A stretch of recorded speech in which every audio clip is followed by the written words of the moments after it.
don't do well with pressure. Such a friendly gesture now.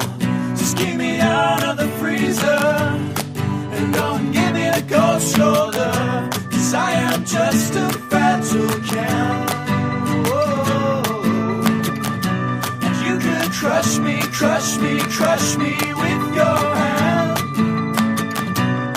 So just tap me with your finger, and I'll understand. So just tap me with your finger, I won't overflow again.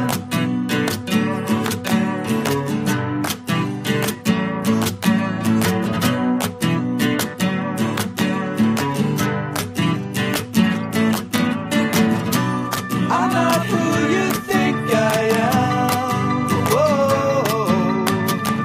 They call me sort of pop can man. Whoa. 'Cause I don't do well with pressure. It's such a friendly gesture now.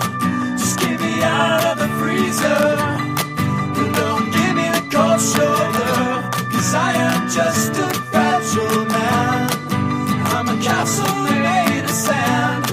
Here comes the tide again to wash me out to sea again.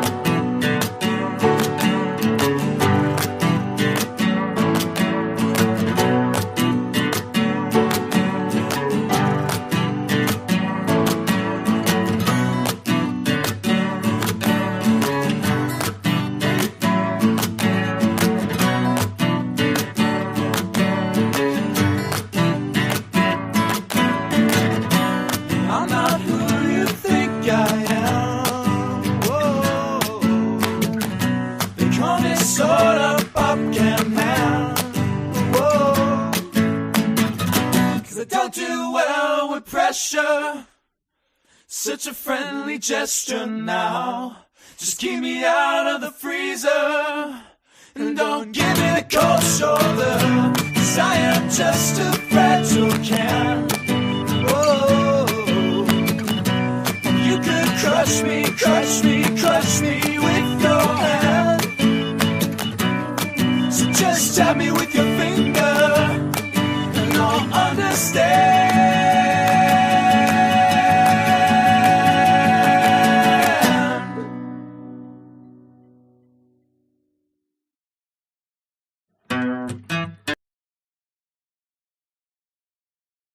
I think we're done with that. Oh, well, I have welcome everybody. Let's see who's out there. Mena, I don't know you. What's up, Stephanie? Well, let me bring on my guest. Hey, what's up? Hi. Sorry, I was reading the chat. Hi, Mina. So, you have a channel on YouTube, right? Yes, indeed. It has many more subscribers than mine, so Well, I've been around probably longer. I have 3,000 uploads. You've got me. That's crazy, huh? Yeah, well, it depends on what you're uploading, really. Yeah. Not planned stuff, let's say that. So I wanted to showcase some of your stuff that you produce, that you have on your YouTube channel. Let me pull that up and see. Okay, cool. So tell us about your stuff here. I'll look. Okay, so this is my shop. It has basically some of my artwork. Obviously, it's a small amount of my art up, but Society 6, you can buy prints, and there's also different items that you can get that have my artwork on it. So you can get stickers, original artwork, prints. I think there's like a couple of bags that you can get printed. And I think I have a t-shirt available. But this I is saw it on here like, somewhere. I can't find it. Clothing and accessories, maybe? Let's see. No. yeah, maybe. It's kind of an oddly designed site. You have to be patient with it, okay? Like, let's see. I had it all Let's see. better. Go to, I'm like navigating it with you. Sorry. Okay, so yeah, the stuff at the top is going to take you to other places. I think to navigate my particular page, you have to go to the bottom. Or you Yeah. see the shop all button, Oh, okay. and that will pull up everything I have available. Oh yeah, an iPad skin, guys. You could get an iPad skin with my art. I just find this, I don't brand myself very much, even though I'm probably very brandable. But if you want something, oh yeah, I have like wrapping paper, gift wrapping paper, guys. It's really cool, actually. So And these are that, all your original pieces, right? yeah, it's my original art. Oh, there's my support women who make a lot of men mad from my feminist times. Hey, it's still a good sticker. That's still Because cool. you will know I'd be doing that. Yeah, that's awesome. That reminds me of you and Stephanie. Yeah. You guys have that effect on your audience, I think. Yeah. And I'm also a bit of a troll, you've noticed, when I go in other places and in the chats sometimes, It's I've been that way since I was got online, really, that I attracted like really intense emotional reactions from people. Yeah. I don't know if it's like just, I'm provocative in some way. Probably, honestly. But It's kind of your style. It's cool. it is what it is. It's what it is. We're all made a certain way, I noticed too, watching myself, it can't be helped. Well, when I went to your channel, I think I saw one of your live streams, and yeah, it's pretty crazy. You got a lot of admirers, I think. Admirers, I suppose, yeah. So I try to create an environment where people feel like, that they can be honest and communicate, and I think that is helpful. I interact with the chat a lot as well. That's important to me. So I try to keep up with them and, have them feeling engaged. I try to make the show about other people, and I think that also draws people. And then, of course, there's me. I'm kind of fun. Yeah. So do you consider, are you like evangelizing people as a Christian? A bit. Yeah, a bit. I don't know how much. I talk about my life. I give my testimony in bits and pieces, through the interactions I have with people. When I do my streams where I just let people kind of come on, there's not usually any sort of topic, or there might be. We may talk about it a bit and then meander. But usually it's just whatever comes up naturally. And I find that's kind of an effective way to get things out, not trying to hammer people, but trying to like gently push them. And I think actually Missing Maud, who's in the chat, does that as well. She's very gently showing what it is to be a Christian, Yeah, I dig that. Like, I need more friends like that, because I'm pretty pushy about my beliefs, and I try not to be, but like I'm really passionate. I'm kind of obsessed with theology or whatever. So, but I try to have like an open dialogue with people of different views, and like I'll be like really jerky on my own videos, but then like if people like come on and get to know me, like I'm totally like gonna help people. Terri has like 10 black guys in the stream. Just what is that about? He blacks. Here he is. There's one. I have a very diverse audience, That's good. Yeah, I love it about myself, that I can be appealing to so many different people, Yeah. What was I going to ask you about? So, I saw you reading books on your channel. Yes, we have kind of a club going. You were reading like a Mormon book. Isn't that heretical? What are you thinking there? Like, what are your thoughts on like? Aren't you a Baptist? I am an American Baptist girl. Yes. Yeah. I believe in being educated. And I think that, for one, I don't know. I've had a fascination with Mormons since I was young, I suppose, because they're just an interesting community. And since they're kind of exotic to me, I don't know. I've never had to really interact with a lot of them. You know, I do have some friends who grew up Mormon, so I know like a bit about it, but I actually started reading this book, or I got the idea to read the book because I was watching a feminist woman's channel. She is an ex-Mormon, and her content, I wish I could remember her name. I feel bad not to talk about her, but she's really popular. She does like anti-trad wife content because of like, and she gives her like story of, huh? Is she blonde? Yes, you've probably seen her. Yeah. So she talked about, she mentioned the book, and she was very dismissive of it and kind of angry about it. I could tell like it kind of upset her what was in this book. So I got curious. I was like, that sounds like something to read, because she described it as a book that was used to like groom girls into being submissive Mormon wives. You know? So I was like, oh, that's interesting. I want to know about that, you know? It does have a little bit of that vibe, but it doesn't have to necessarily be in a negative way, I don't think.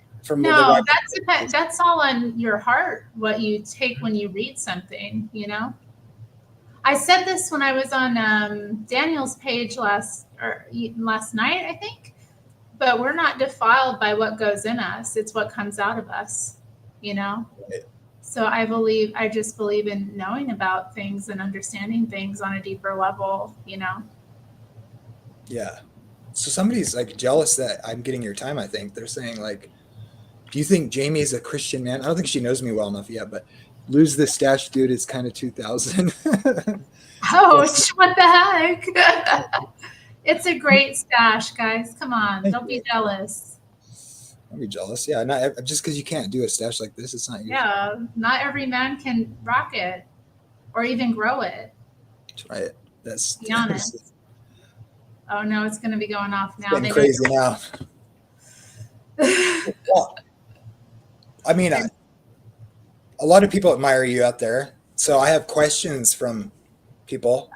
Oh, really? Did people give you questions to ask me? I did get questions. That's amazing. People. Oh, wow. Okay, I'm honored.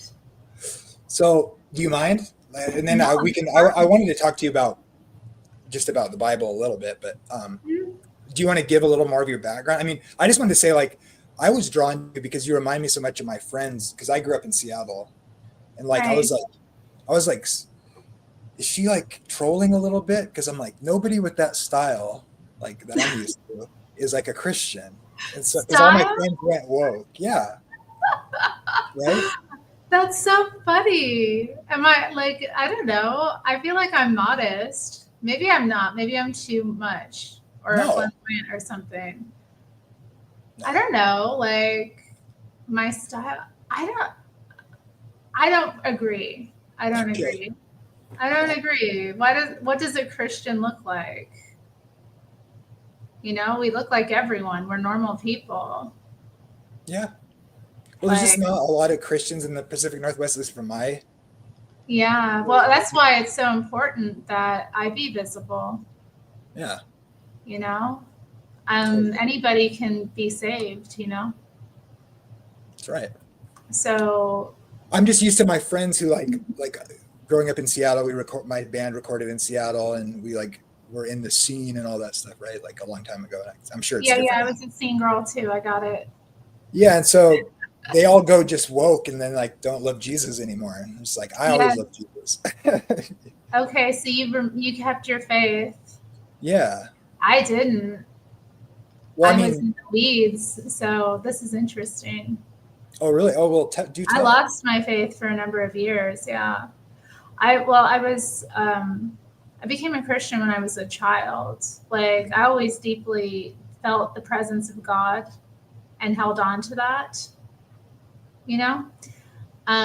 Yeah, shout out. It's my friend. He's the one that sends me money, so I'm like, rad. I love super chats. Put in the super chats, guys.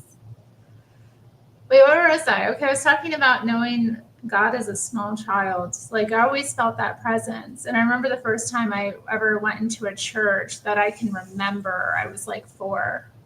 See, my parents weren't Christians. And so the fact that I even found a faith like that was really, I think, special. I guess my father kind of my father was convinced by my uncle, excuse me, to have me go to a church. And that was the first time I kind of put things together. Like, what was this feeling I felt? Who was that spirit, you know? And then I,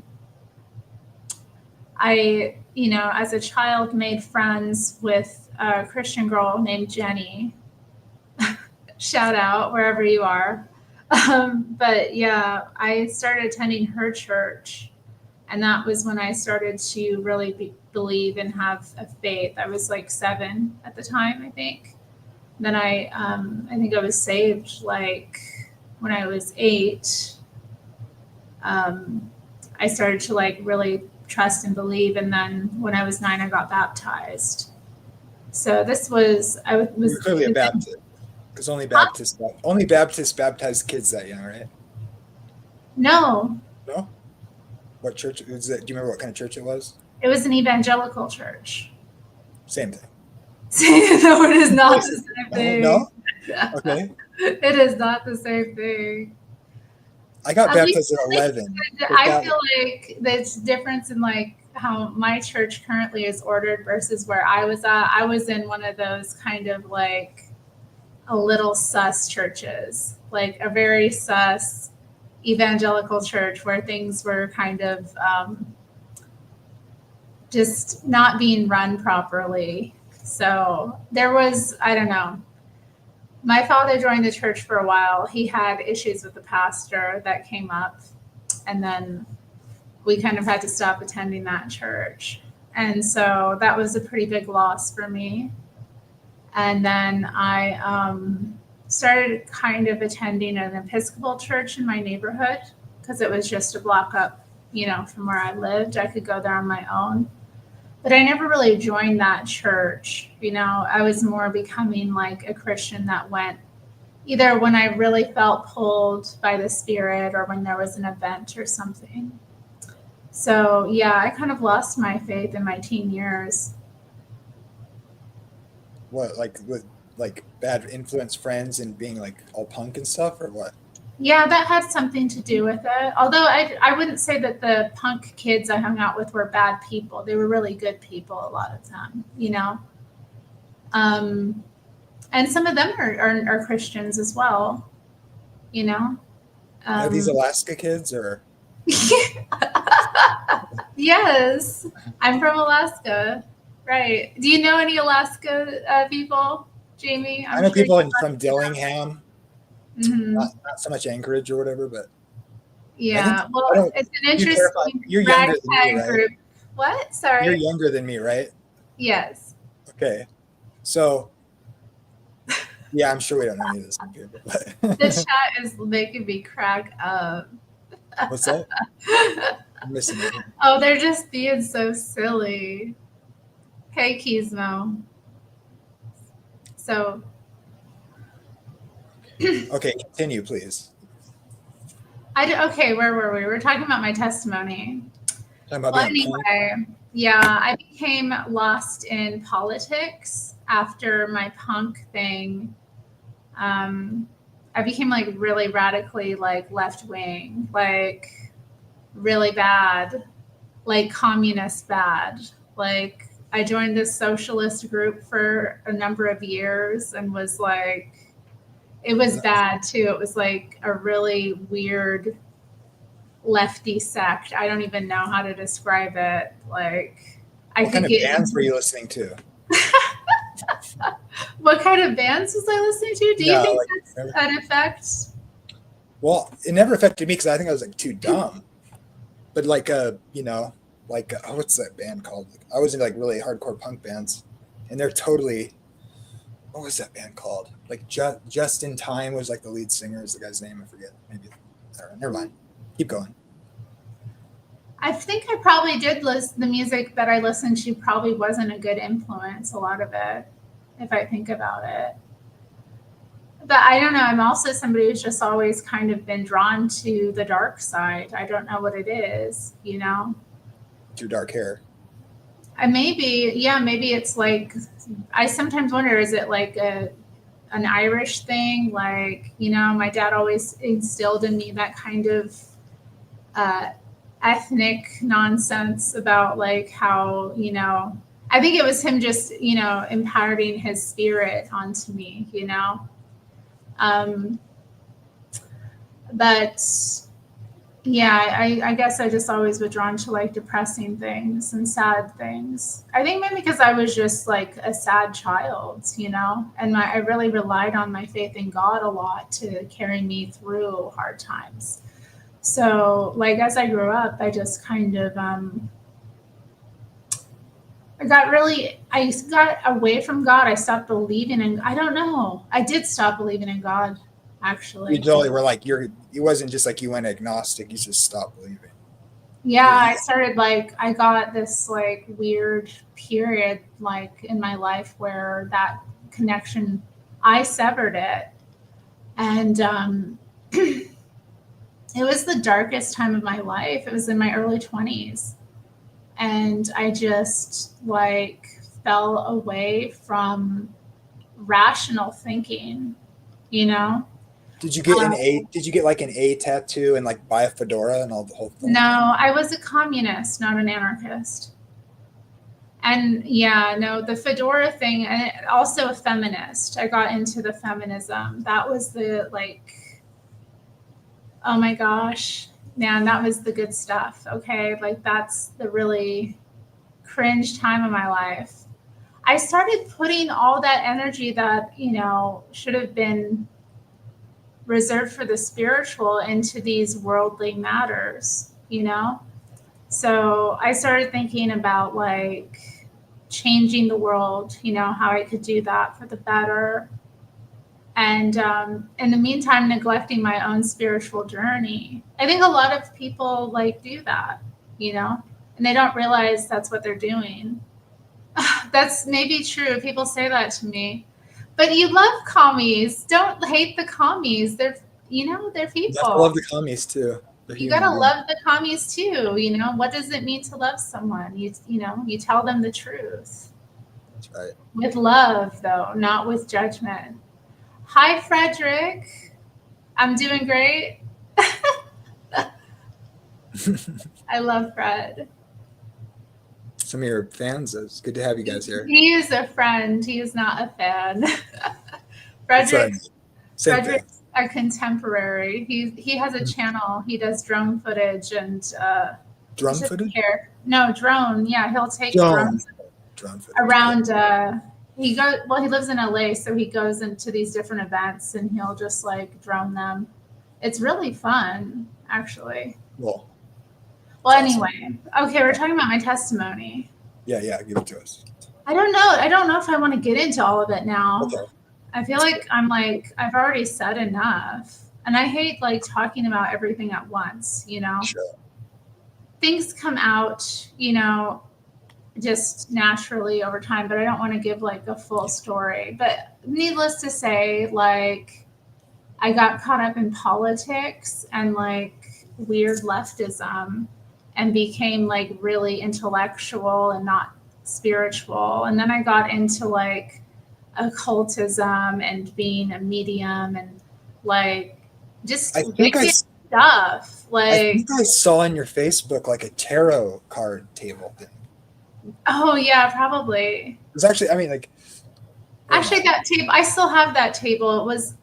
I did use it for some like lamb photos, but. Oh, okay. And maybe I should look at that table because I still have things around that are like, you know, reminders. And I'm like, I talked to my pastor about it. We had a counseling session about it. Honestly, I was like, I need help. And he was like, you know, stop making it. He kind of helped me stop making a big deal about it and just naturally throw things away as I'm called to, you know, and not put so much, because a lot of it is just putting belief in something that's not real anyway. I don't you feel you see like, that in the New Testament with the language about eating things that like were used in pagan temples, and Paul's like, there's a lot of like a debate on that, but like exactly people have different views on what exactly is going on there. But it's kind of like if somebody doesn't feel comfortable doing it, the Paul's like, it doesn't actually matter because Jesus is like defeated it or whatever. But if someone's like sensitive to that, don't like think they're a trash bag or whatever. yeah. Like So someone, I don't know. Yeah, I'm thinking about that table now. I have been thinking about it from time to time, like wondering how I'm supposed to dismantle this thing, So it has a power and then it doesn't. But like ultimately, it's just like I deal with things as I'm fully called to, and throw them away and, learn to not put too much emphasis on things, Anyway. Let it, guys, I've been through it, okay? The world's, I have a testimony, but, it's been redeemed. God was with me, through my life. And I see that looking back, like I was not meeting him, but he was always meeting me. And I was carried through things that should have been a lot harder, mm-hmm. I was dragged through things where like I felt the presence with me. So anyway, I started to wake up in 2020, That was when everything started to kind of, make sense. It was a traumatic year. A lot of things and changes happened, and I just started to recognize that we were in a spiritual journey or a spiritual battle in the world between good and evil, and that I needed to come back to Christ. Yeah. That was really it, just seeing the evil so blatantly everywhere and in me and in other people really was a wake-up call to like get right. So you were like, wait, maybe this feminist thing isn't so right. Oh no, yeah. I mean, it took time for it to kind of fall away and for like the Holy Spirit to work in me. So what would you say the difference is? Like what kind of way did you shift in your thinking there? Would you say? Like traditional sort of with roles? feminism, with rejecting feminism in women, that's a really interesting thing. Because there is a degree with which I'm always going to be, thinking about, my own preservation as a woman. And I think women get caught in that kind of thinking to an extent where they start to become victims, and letting go of a victim mindset is a big part of it. Like actually learning to take accountability for oneself is something a lot of feminists struggle with. They still have like a little girl complex. So I think a lot of it is just maturing as a human being. A lot of women just have to grow up and they're immature. And men too. It's a problem, I think, of our era. So for me, it was just, kind of realizing that I was, taking my own power away, I think, by holding on to these beliefs that really it's not a battle between anything worldly. It's a spiritual battle. And the more you just lean into understanding that it's good versus evil, the clearer it becomes that these things that are, dividing us, whether it be like sex or race or class or nationality, it's about what's right and what's wrong and good versus evil. And as long as we remember that, we don't get caught up in this like material stuff as much. And we get to be like more in the present. I don't know. Like it's a number of things. I think for me it's mostly spiritual, you know, and learning what is good and what is not good. Yeah. Sorry, I'm just like, You know, a lot of women don't want to understand what, you know, is evil. word. And feminism it's one of these belief systems that inverts, you know, morality a lot of the time as well. So you have to unlearn that kind of thinking. It takes time and it takes repentance. You know, that's the other thing. You have to just kind of turn away and commit yourself to like not going in that. But I don't know. Totally. Absolutely. Some people use the term against me still if I say something they don't like, or maybe I do say something feminist, and when it's true, I ask myself, you know, when it comes up and I feel some kind of way, that's when I examine myself. It's the work, you know. Yeah. Anyway. Okay. That shirt is just distracting me. It's awesome. I love your shirt. So. Oh, thank you. It's a dress, actually. Oh, wow. Yes. Love it. I love that style. So, okay. So I have questions. Inquiring minds want to know. Okay. Are you ready? Yeah. Hit me. These are anonymous. They're not my questions, but I might be curious too. Let's see. Hold on. Oh no. Sorry. Okay, 1 second. Hold on. Where is it? Okay. Are you ready? Are you nervous? Yeah, kind of. Like anonymous questions. Okay, they're Christian questions about, Good. you know, manly woman, man stuff. Okay. Oh Lord. Okay, hold on. No, they're not that bad. Okay, I'm here. Where's your cat, by the way? Is he around? Hold on. He was. I think he might be napping in the bathroom. Okay, good. That's probably best. Yeah, he did. He likes. There's a pile of laundry on a thing that he likes to lay on. Okay. Well, as long as he's distracted, because this might get heavy. I'm just teasing you. Sorry. Okay. So, do you think the Bible teaches, and if you don't understand a term, just let me know. These are like boring theological. Yeah, just translate it for me so that I learn. Okay, yeah. So there's a view called egalitarianism. Okay, I think I understand that. And a lot of scholars will say this isn't a really good way to separate the two, because obviously the other view is called, Jesus, slipped my mind. Egalitarian would be more like equal parts of a man and woman have equal roles. And then there's, somebody help me, I'm just blanking. Matt, help me out here.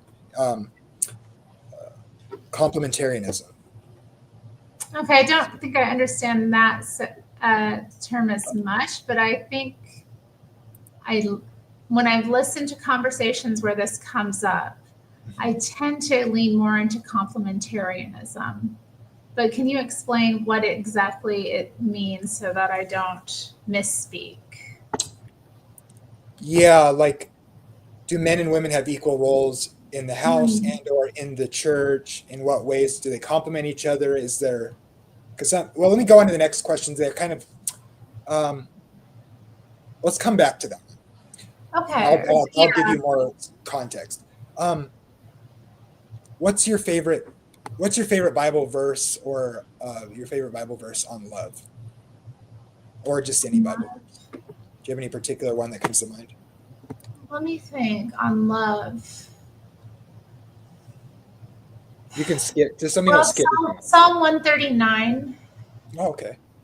Is one that I often think of when I think of God's love, you know, and the intimacy of that relationship, and also what intimacy is as well. Like, I don't know, maybe that's kind of love. I don't know. That one does. There. Let me think of the lines particularly. Well, there's a part about being covered in your mother's wound. or womb.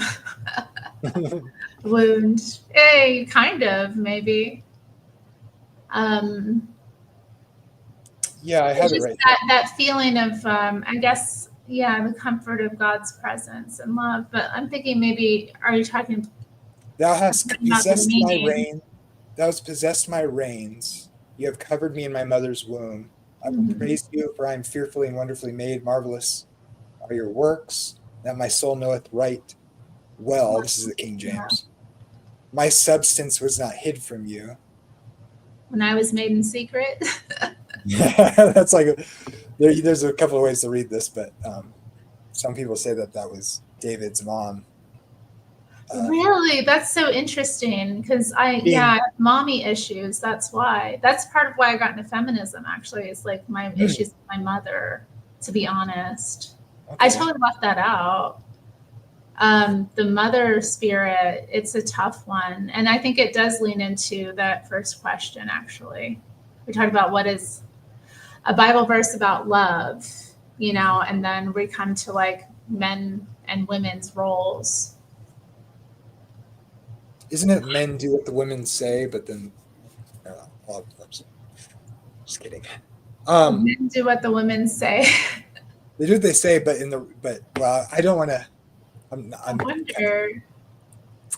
Who's in charge? Who's in charge, really? Who's in charge, really? In an ideal family, the father is in charge. You know, and when things are being done correctly, that's what's happening. The father is in his role, the mother is in her role. Are they the same, or do they have equal role in whatever? I don't know exactly. I mean, really, not everybody is made the same. I can't say like what's more important. I think it's important to not take either for granted, you know? Right. But I do think in the world, if we're talking about like men versus women, like the roles are so different. Well, when I was a feminist, I wanted more garbage women, and no, just kidding. Yeah. Well, right? I mean, yeah. That's it, you know. Men have a strength that women don't, and an ability to create in the world that women don't. And women have a different way that they create in the world. Right. And they're both marvelously made by God and should be like given respect. I don't know, but like, what does it mean in terms of a family? You know, I think it. And well, when women I like relating to one another, I think obviously a man should be in his role as the masculine one. I hope so. And like, you know, and a woman should be in the feminine position and just, you know, be natural, like the way it's intended. If it's not working out that way, there's something wrong. Right. Well, like my high school girlfriend I'm 6'4". She was 4'11". Oh my. So like those couples are always so funny where there's an extreme height difference. I've never had that issue because, you know, I'm not short. So like, I guess it is fun. I do find it cute though, but it can be weird too. I don't know. It is weird. So why do you bring that up? Like, is it just like naturally somebody like that is going to be, I don't know. The difference between men and women is just, I'll say it that way. And, it's physical. Yeah. We're constructed differently because our bodies do different things. Women have to make babies. Like, we're made different. Okay. We got to be softer to pull the babies in the world. Like, it's just how it is. Okay. Men are. How tall are you, Terri? How tall are you, if I may ask? 5'8". Okay. Wow. Nice. Okay. Let's keep it rolling here. Mm-hmm. Do you think, let's see. What are your thoughts about a woman who says, Jesus is my husband? No context. That's the question. Just I think she's awesome. I love her. I can dig that. There's a woman in the chat that does that. I'm looking at her name right now. Oh, really? Yeah. It depends on what you mean and what you do with it. Like, I'll tell my Protestant friends, I'll be like, you have to eat Jesus. And they're Huh? like, what are you talking about? I'll say, you have to eat Jesus. It does say you're supposed to eat Jesus, but by that I don't mean, literally. I just think it means you're supposed to like take on his teaching and live on it and like live by it. And so it's Right. right. So it's like the church is Jesus' wife in this, in the, what's the word? The corporate sense. He's saving humanity, which is like, I take that from Genesis, that sort of motif Mhm. of God creating the world. He sets it up. He puts the great light in the sky. Then he makes the crown jewel of his creation. And it's like Adam takes on his wife's fall in a sense, right? She's deceived, and then Adam, and that's almost like a Christ. It's like a Mhm. role of Christ. He succeeds where Adam failed. Indeed. Well, man is a representative of Christ on earth, Mhm. actually. I don't think we talk about that because I believe in God's order of hierarchy, between man and woman. And so obviously we have God being in Christ who is in man, and man is over woman and woman is over children. That is God's order of, so I Family believe in unit. that. And Dude, you are getting me paid. what? You're getting me paid. I'm being paid good. Yeah. They're like, bring on more Terri, I guess. I don't know. Terri. Sorry, Nice. keep going. Nice. Might have to. I'm gonna buy some of your gear now. Oh So. yeah, definitely. Yeah. Kick a little my way. I'm gonna check out her stuff, you guys. Like, I'll put it in the chat again right now, and Yeah. it'll be in the description, Terri's channel, and right now as well. So check it out. She's quite the artist. Thank you. Really good stuff. Okay, want to go to the next one? Yeah, of course. I don't know where we were really. Did we cover it? Yeah, were you finished with your statement? I don't know. I was talking about, I don't know why I brought up God's order, God's perfect order. Where were we at? I kind of lost. Well, you kind of blended the two together, which was cool. About men and women's role. And yeah, the question, but this, sort of of course, like, that doesn't, I don't know, when it comes down to how a couple delineates their household tasks, I feel like, I don't know. Like, I don't know. I don't know what that means, because people get really technical, and then I'm like, I don't know. Generally, a woman is in charge of running the house, hold, and the man is out in the world, like working to sustain the household. Like, that's general, but like, I don't know, in terms of who takes out the trash and like whatnot, like hopefully it's the man. But maybe that's not a particular family situation. I don't know. Right. That much. Thank you for the super chat, Amber. Okay, let's get to the next one. What are your thoughts? Okay, do you think parents should indicate their children into religion, or should they educate the child on religions, plural, and let them choose? And then I'll wait for the next one. What are your thoughts on that? Like, should we not indoctrinate our kids a little bit, or teach them about Jesus? And if I have a kid, I'm indoctrinating that kid. I don't care. Yeah. They're gonna learn the right way. And if they bring up your child in the ways of the Lord, and they have a free will, just like I do. I'm not gonna be the kind of person that imposes my will to that extent on my child. However, they're going to learn what I value and what I believe in. And they're going to understand it, not just, What about dinosaurs? What about dinosaurs in Noah's Ark, though? What about it? What do I think about that?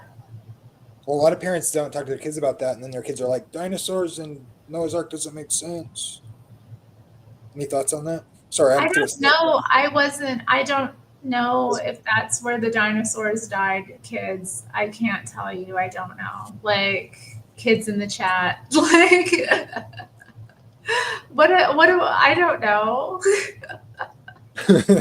When did the dinosaurs die? I don't know. Maybe that was when it happened. I know God flooded the earth and got rid of like certain things. So maybe the dinosaurs. I think some of the dinosaurs went on the ark. That's my view, but people think that's. Yeah, because we got crocodiles still. Yeah, and like there's evidence that there's dinosaurs after the flood anyway, I would argue. But really? Yeah, I wonder if it's, much sooner than we are told. a dude found like a triceratops horn and there's like cells in it. And it's like on the surface. So that had to be after the flood. But yeah, they're hiding stuff from us. Are you anti-dinosaurs? Anti-dinosaurs, like, am I a dinosaur denialist as a Christian? Maybe I'm missing what that means, but no, she just teases me. Mana just teases me. Okay. She loves to tease me. Let's see. Somebody said, so I wanted to chastise somebody, Heat Black. I don't think children should be forced into it. Well, the Bible says, take up your kids in the ways of the Lord and they will not depart. I mean, that's like obviously not like no matter what, it can't happen, but it's like the idea, it's a proverb. So the idea is that generally speaking, if you teach your kids the ways, indoctrination is just like a buzzword. It's like you teach people stuff and they learn it. And so whatever. They comment. I mean, yeah, like would I educate my children about other religions? Yeah, maybe to an extent so that they understand what other people believe when they have to deal with them in the world. Like what, of course. Right. But they're also going to understand, why I don't believe that. Why I've chosen the path I've chosen. That's it's interesting, but I think a lot of Christian parents have rebellious children because they impose that will so strongly. Yes. Yeah. You can't impose your will on your child. Your child isn't yours, it's God's. I wouldn't say my parents were we lived in Seattle, so we were obviously liberal. Yeah, you must have been liberal, like if you were there. Right. It's just in the air. It is. It really is. I'm telling you. I don't feel like I'm a liberal. I feel like I'm the one that people hear stuff from and they just pretend they didn't hear it because I'm like that chick. Like she said something really based, but I'm going to pretend that I don't understand what she said so I can still get along with her. I feel like that's my experience. That's funny. My friend who's still lives up there and he's getting married this year, and good for him.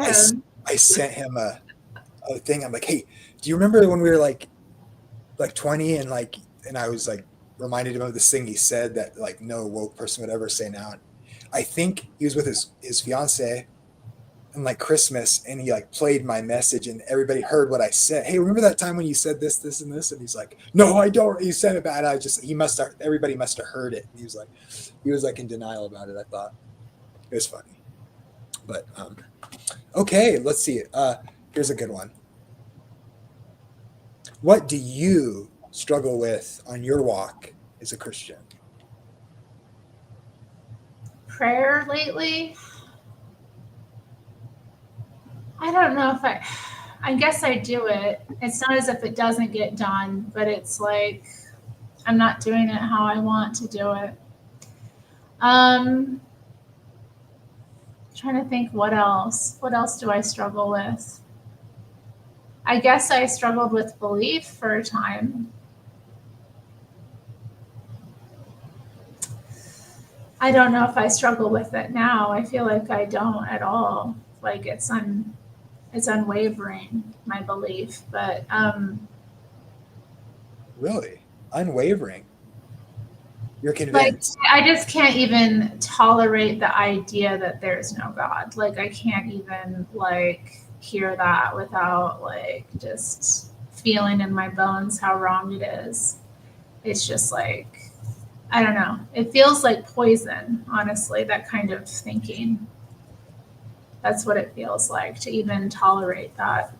I'm going to And when I send you hear over to my people, friend's house with his wife yeah, so you can unwoke them. are they still woke?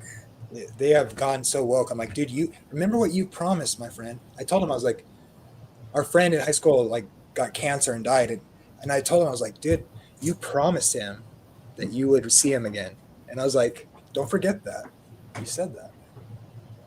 Anyway. Right. So are their beliefs like really impacting their faith? I don't think they're believers anymore. It's I gotten to haven't that seen him extent. for a while, so I'm not sure. I should be careful what I say, but That is hard. Have you had that conversation? yeah, I was like,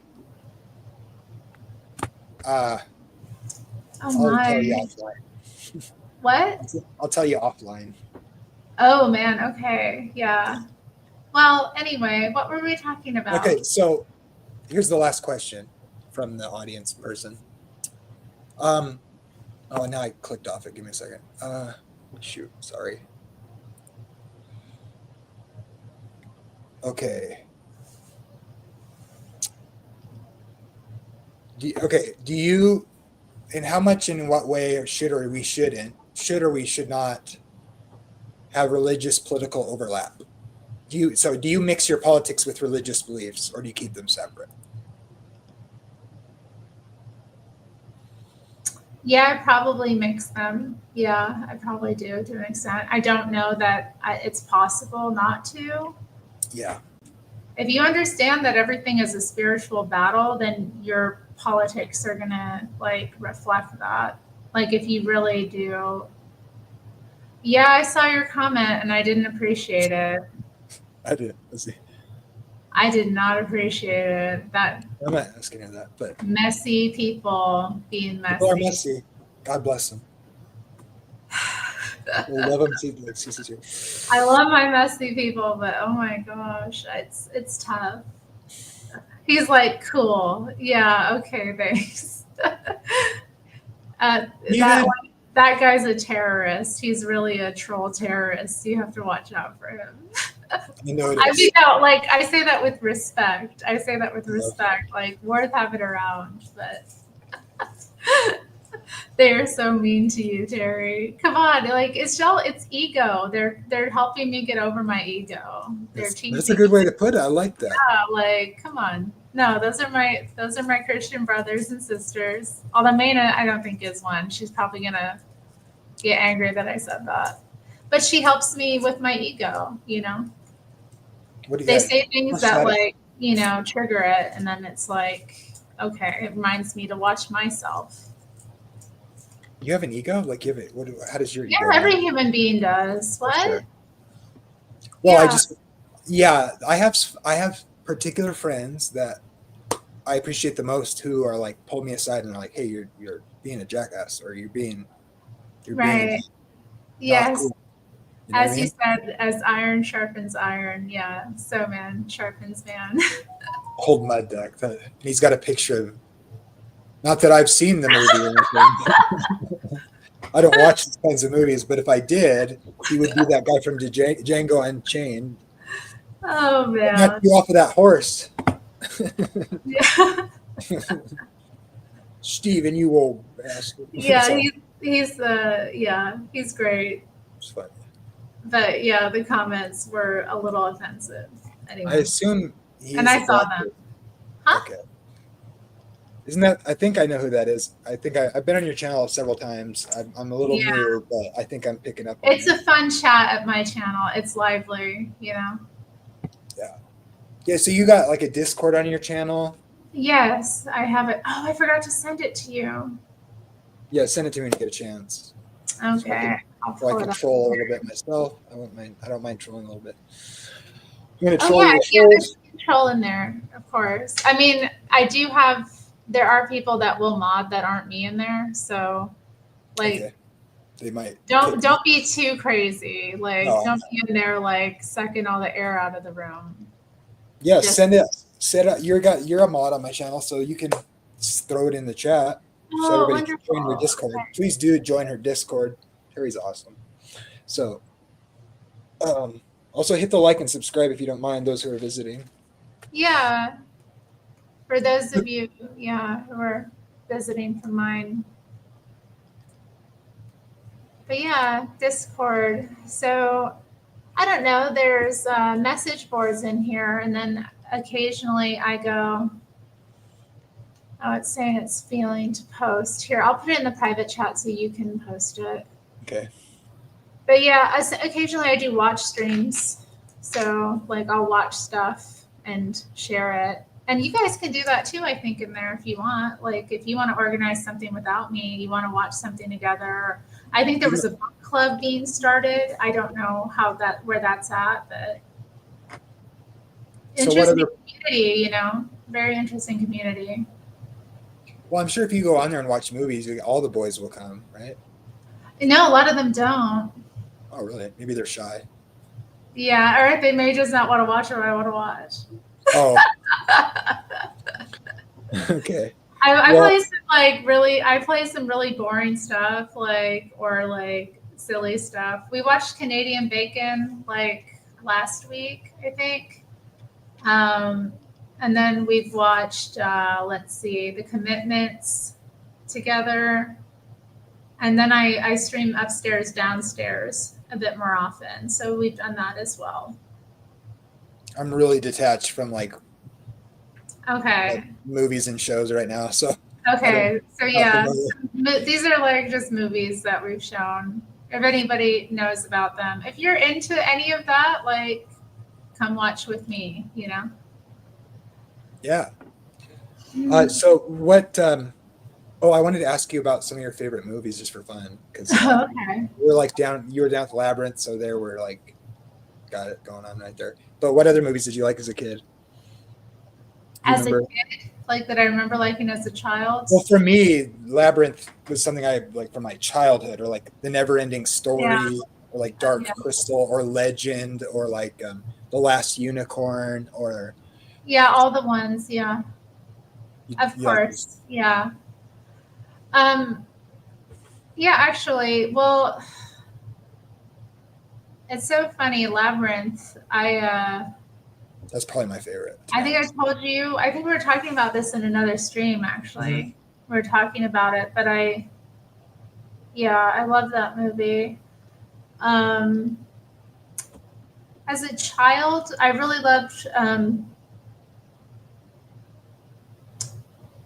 don't know, some interesting movies. I'm thinking about it. I'm trying to get out of that. Of course, everything you mentioned is stuff that I remember and loved as a child.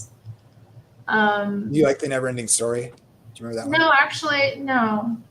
Okay. I've never got into it. Okay. That was one I missed. But I have a friend who's really obsessed with it. I think they made two of those. About it all the time. Donnie Darko is more later. That was more as a teenager. I think that came out when I was 14, maybe 13. So maybe. I loved The Secret of Roan Inish was one that I watched a lot as a child. It was an Irish film about a little girl that goes to live with her grandparents, and they live near this family island. They moved to the mainland, but their family owned this island for generations, and they had to abandon it. And when this happened, her little brother went missing, he was taken out to sea. But she comes back to this small village, and her grandfather's still a fisherman, and her cousin's being taken up in that life as well. And she comes to find that there are rumors her little brother is still alive, and he's in this cradle, and he's living with the seals. So basically, it's the story of her and her grandparents, and her cousin, reclaiming their land and getting their. Well, I'm giving it away. Anyway, I love that one. I still watch it sometimes. What was it called? The Secret of Roan Inish. Oh, Roan Inish. And it has a story about a Selkie woman. There's a story that the family had a Selkie married into it generations prior. And that's, I don't know. It appealed to me because I had dark hair as a child growing up, and I always kind of felt like, I don't know, Relate. different. Yeah, there's something about it. I don't know. And then I thought Blessed Be He was a man this whole time. I got to tell He you. Black. Oh man, He Black is coming at me. What? What? I don't pretend nothing. I do not pretend nothing. Let's not pretend. Let's see. Well, like I don't know, like what, like. So Kroll, I remember that movie. Did you ever see that movie? I wanted to mention too, Into the West was another like Irish film I loved as a kid. And it has like Gabriel Byrne stars in it. And these kids, like, I don't know. It's another one that's like magical, but also really real. That kind of gives me the vibe of like the Secret Garden or something, maybe. I like that one too. Yeah. I'm trying to think. I love the Home Alone movies too. Oh, yeah. I thought that was so great. Wolf. Yeah. Yeah. I'm trying to think. I'm getting into stuff. I loved like, I don't know. There was Pee-wee, Big Top Pee-wee was one that I watched a lot, where he joins the circus, or the circus comes to his house. I don't remember exactly. Are you sure you're younger than me? You must be not just a little bit younger than me. Then what about did you ever watch like the Christian classics like The Princess Bride or? Yes. Is that a Christian classic? Well, I don't know. But it's from Christendom, I guess. Right. The Christian kingdom, yeah. Or like Fiddler on the Roof, or like The Sound of Music. That's popular in my tradition. Yeah. Like, I don't know. Again, I wasn't raised Christian. Right. So I don't have that like. Have you seen The Sound of Music? My dad didn't keep me from anything, like I was not sheltered. It was like I was watching whatever, Well, my parents had babysitters for me, so like they would let me watch stuff that like traumatized me probably as a little kid. Like, nice, yeah. Like Gremlins. That movie gave me nightmares. Yeah. Kids get a little traumatized, I suppose. Yeah. Let's see. Yeah, how about Princess Bride though? So funny. So funny. If you hate that movie, you might not be saved, I think, maybe. It's very sweet. No, it's a charming film. It's kind of perfect, There's not a part of it that isn't just done right. I don't know. I loved Willy Wonka and the Chocolate Factory. The old one. Yeah, the old one with Gene Wilder. Yeah. I am kind of the Pope. It is true. I take that. I'll take it. It's kind think of other films I loved as a child. That's a good question. Like trying to remember the things that I found inspiring like then. Yeah, someone will like remind me of one. They'll be like, "Oh yeah, for sure." Right? Let's see. If you guys want to ask my guests any questions, hit me up in the chat and I'll just tag me. Let's see. The Little Princess. I don't know what. Oh yeah, that one was a tearjerker, wasn't it? I liked Milo and Otis. Do you remember that one? Mm. No, Milo and Otis. It's a cartoon. Right? No, it's not. No, it's like it's. How could I forget The Secret of Nim? It sounds familiar. That's the one about Mrs. Frisbee and the Rats of Nim. There's a book about it, which I read later on. It was amazing. But The Secret of Nim was so beautiful. Oh. Sounds familiar. I feel like maybe I was older when that came out. A little bit older. Maybe. I don't know. I don't know when it came out. Let me see. Does she have a resonating meditation bowl? Yes, I do. What, you smoked a meditation bowl? What was that? I haven't used it in so long, my meditation bowl. I don't know that I got it to meditate. I got it to clear the air with sound. Oh, That was I like my purpose. So, well, it does something to you to hear notes, you know, it's good for right. you. I totally misheard that. Sorry. I like heard. Huh? I thought someone said you smoked a bowl to calm down or something. I don't know what I heard. To calm down, it would not calm me down.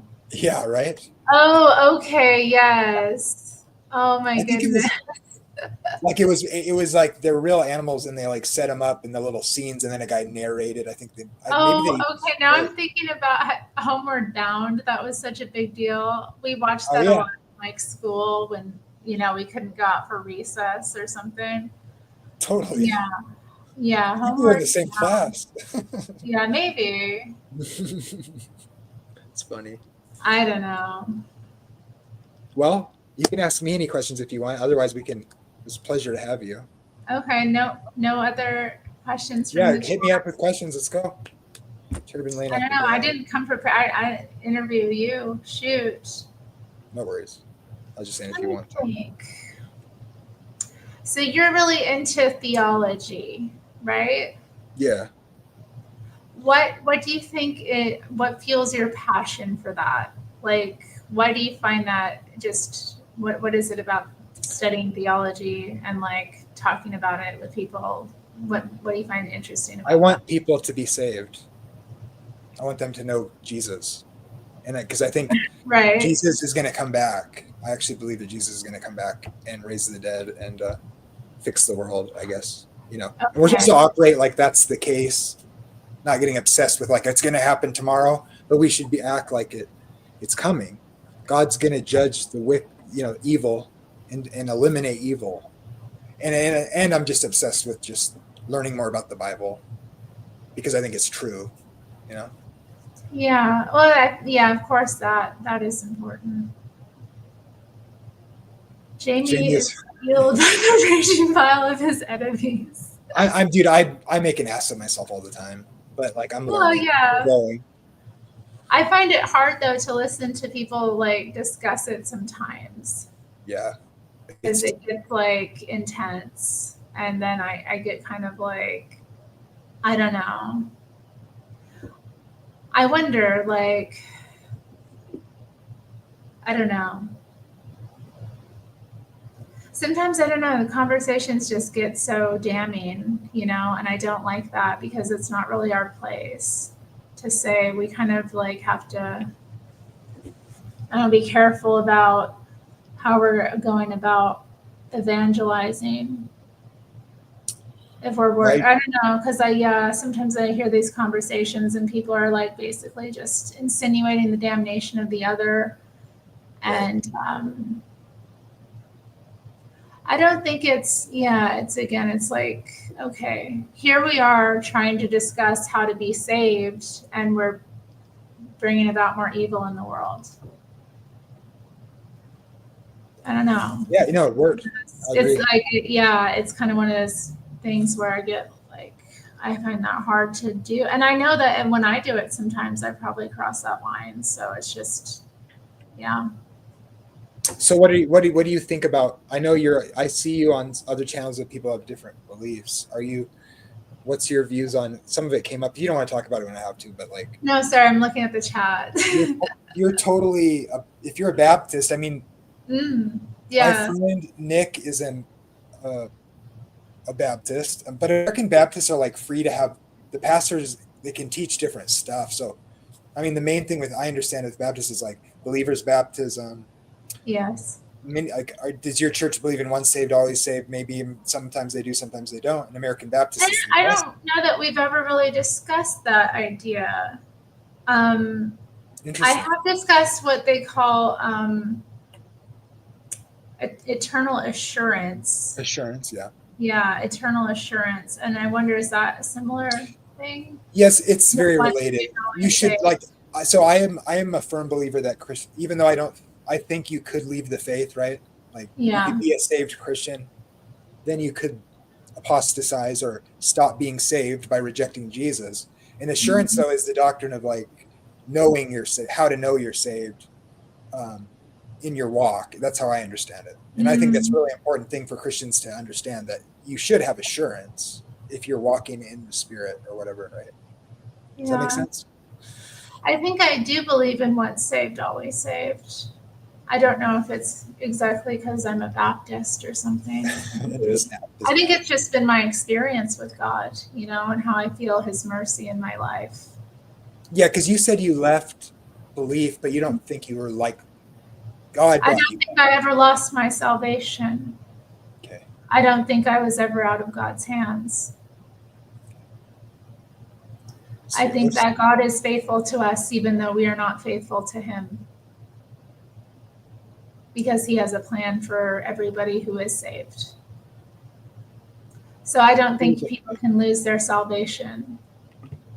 Neither do I. I just think they can forfeit it. Perhaps. I don't know, though. I don't know if that's true.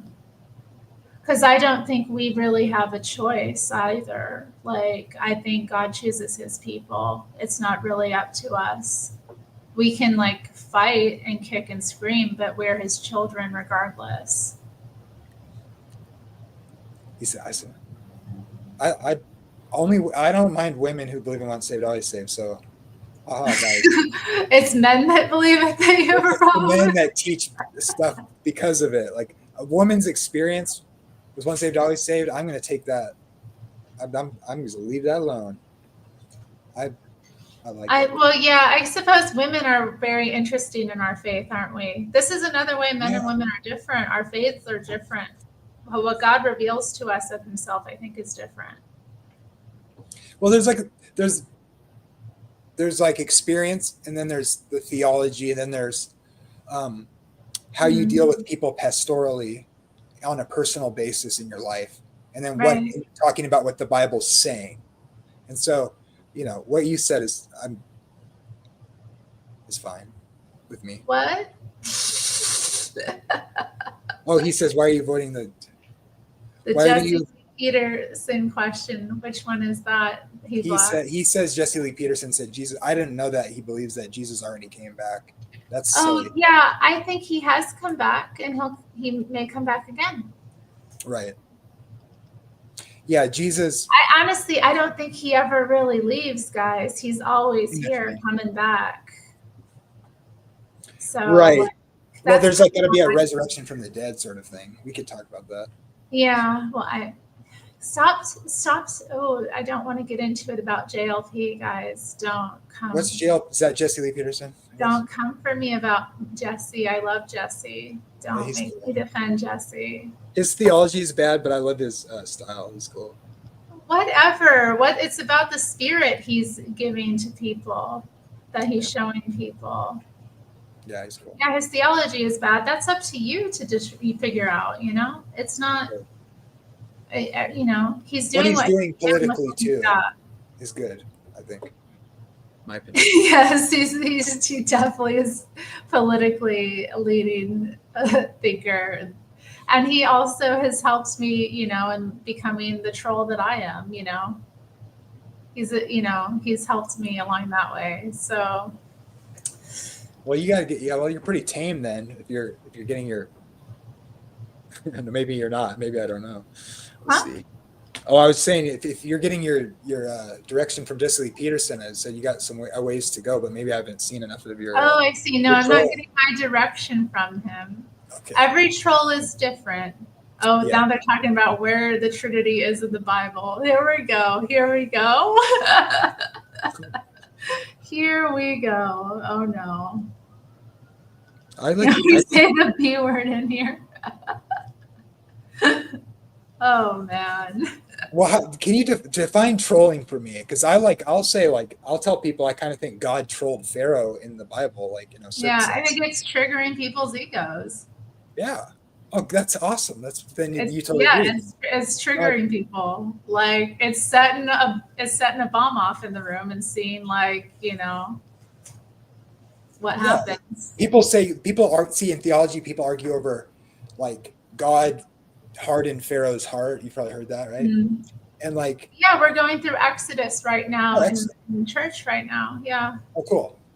and so people will argue if they're Calvinists or not about, like, did God like make him be harden his heart because of the way you read it, and it's like he hardened Pharaoh's heart, and I'm like, I could have, if I was God, I could have hardened Pharaoh's heart.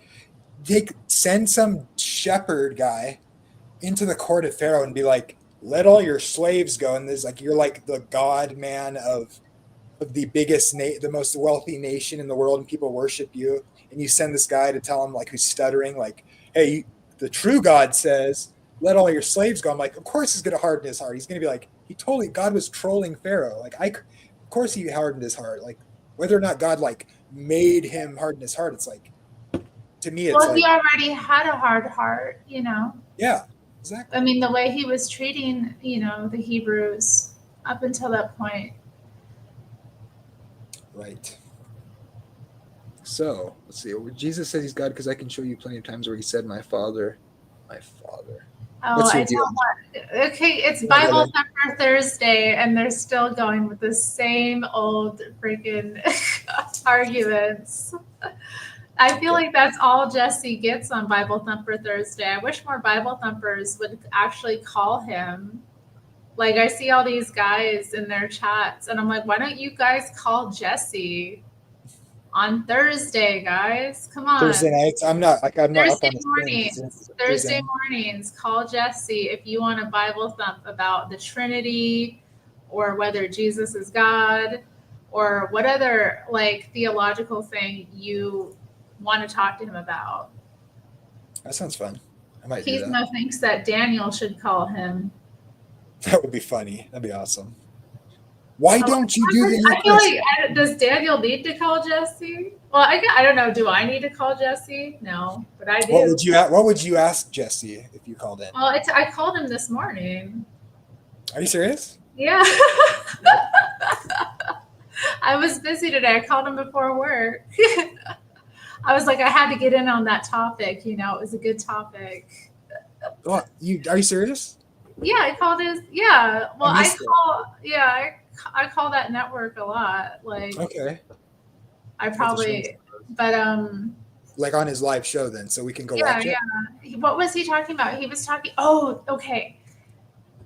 They showed this video of a preacher going up in front of the congregation and saying, like, there's a drag queen in here. Basically, oh man, I don't know if I should try to find it and show it. Like, you can. I'll play it. Okay, well, there was a drag queen, I guess, in a church, and the pastor got in front of the church and was telling them, you can't be in here like that. They didn't go up to the person directly. Like, it was just in front of the whole congregation. Like, and he's like, my salvation is on the line here. Like, you can't come in this church looking this way. Whoa. And and so Jesse was discussing it, and so I called in to put in my thoughts on the matter, and I actually asked for advice because I dealt with someone in church that came in drag before. That is an interesting question. I think my church would be like, I think they would take them aside privately, right? And say like, that's what I said, but Jesse was like, no. Jesse didn't agree with me. Well, let me see. I think I agree with you. I think that's the right way to handle it, and then kind of get it depends. Is the person like trying to put on a show? It would depend on the person. Yeah, well, that's what Jesse said. It's like, if this person's not like doing anything he was saying if they're there genuinely because they need to hear something, then it's best to let them hear the sermon, just like you let the alcoholic person that might be drunk, as long as they're not bothering anybody, sit there and hear the message they need to hear, because the person's sick. I think they have a room for that, where the nursing mothers make a drag queen and a drunk tank, mother's room, where it's private and they pipe in the sermon into the room and then they have privacy. Maybe that's the way to go. I don't know if I want drag queens with my nursing mothers though, but Yeah, I'm like, no, you don't want to put a man that's envious of women, and that's the other danger of having, trans identified males in women's, bathrooms and private spaces like that. It's like these men are envious towards women. They're not safe for women to be around. Right. Like, I don't think people really recognize that. Like, they think, oh, there's some kind of gay, as if gay men are like somehow not threatening to women at times. Like, it's just, it's really stupid, but it's a sexually driven lifestyle thing that can be an over focus on your sexuality that causes you to possibly be a danger to other people, I would argue. But maybe I'm being I don't know. That's just kind of what I think. No, I don't think you're off, but I mean, how do you deal with it when somebody who's dealing with that sickness is in your church? I'm trying to find this video. Sorry. No worries. But yeah, he says if gender isn't a real thing, then gay wouldn't exist. And I think that's why gay community, a lot of them have a problem with the transgenders trying to like latch on to their thing. It's an interesting, weird thing. It gets so woke, it starts to contradict itself. It's really weird and fascinating. Terri is savage. You have a fan. I'm Keismo? Savage? Oh, Keismo. Hey, shout out to Keismo.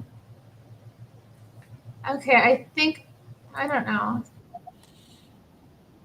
Okay. It's this horrible short style. But Terry's a thug. Thank you. Thanks, guys. I'm a thug. Babe, I'm with you. Okay, Vena. You got some awesome friends. They're pretty great.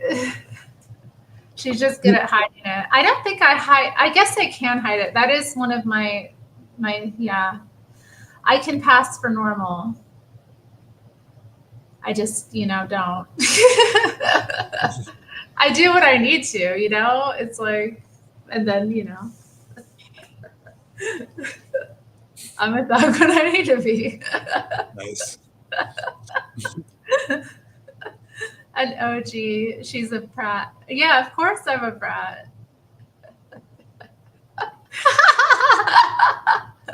He black knows. It might be quiet for you. Is that like you're gonna silence the person? Is that the slang there?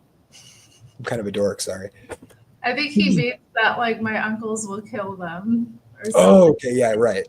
Or make them hush them up. He black. I love that name. He black. Talking like he black. We're all talking like black people nowadays. It's ridiculous. Yeah, like Kamala Harris. I know. I mean, yeah, people are like making fun of her for it, but like, hey, don't we all do that a bit?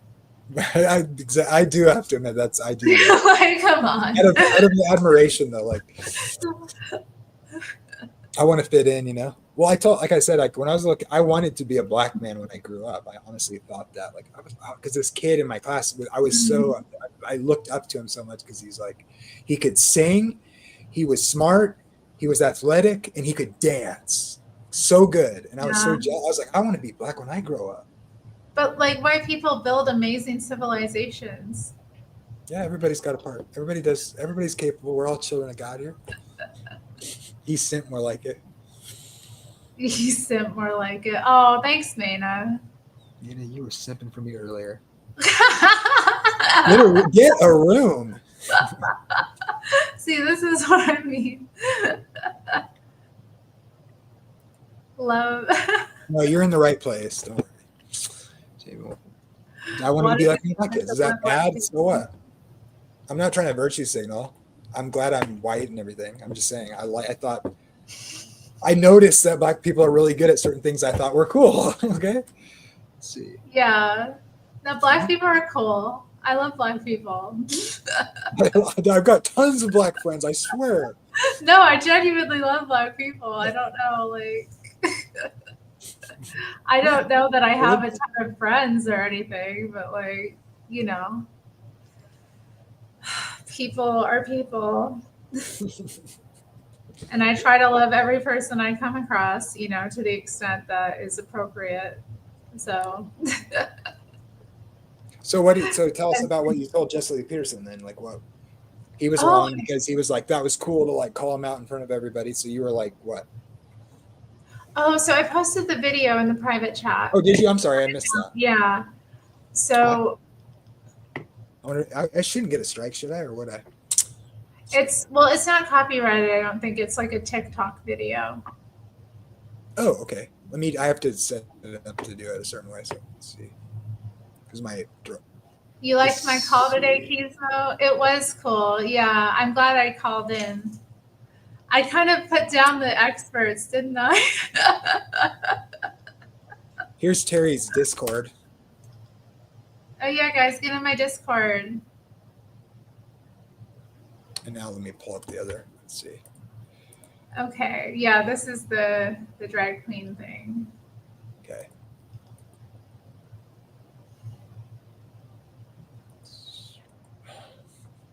Oh, there we go. Now. Okay, it's wheels within wheels. Okay, one sec. I gotta pull up the. Let's see, where does it go? Nope. Dude, look at that! Wow. Yeah, dang.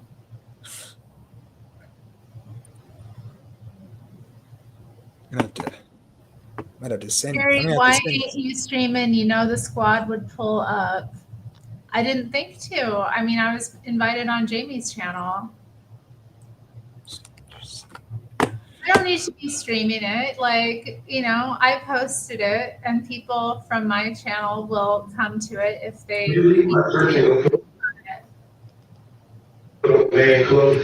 Sorry. And don't come here like that. I will not let drag queens come in here. And y'all gonna come in here, you're gonna dress like a man. Now, whatever you do on the outside, that's your business, but when you come in this house, if you're a man, dress like a man. If you're a woman, you dress like a woman. I'm not going to allow it. Whatever you do outside these doors, I don't bash, I don't judge. But when you come in here, you will not be a drag queen. Drag queen sitting here with wigs on. I'm going to ask you to be removed from the sanctuary. Can you leave my church and go? That's the clip he was responding to, obviously, right? Yeah. And so, yeah, I called in to talk about that with them. And what did you tell him? Well, I said that I thought it would be more appropriate to pull that person aside, you know, have one of the, like, if the pastor felt that way, like have him or one of the church elders actually speak to that person privately. Like, I didn't think it was right to go up in front of the congregation and make kind of a scene about it, you know? Yeah.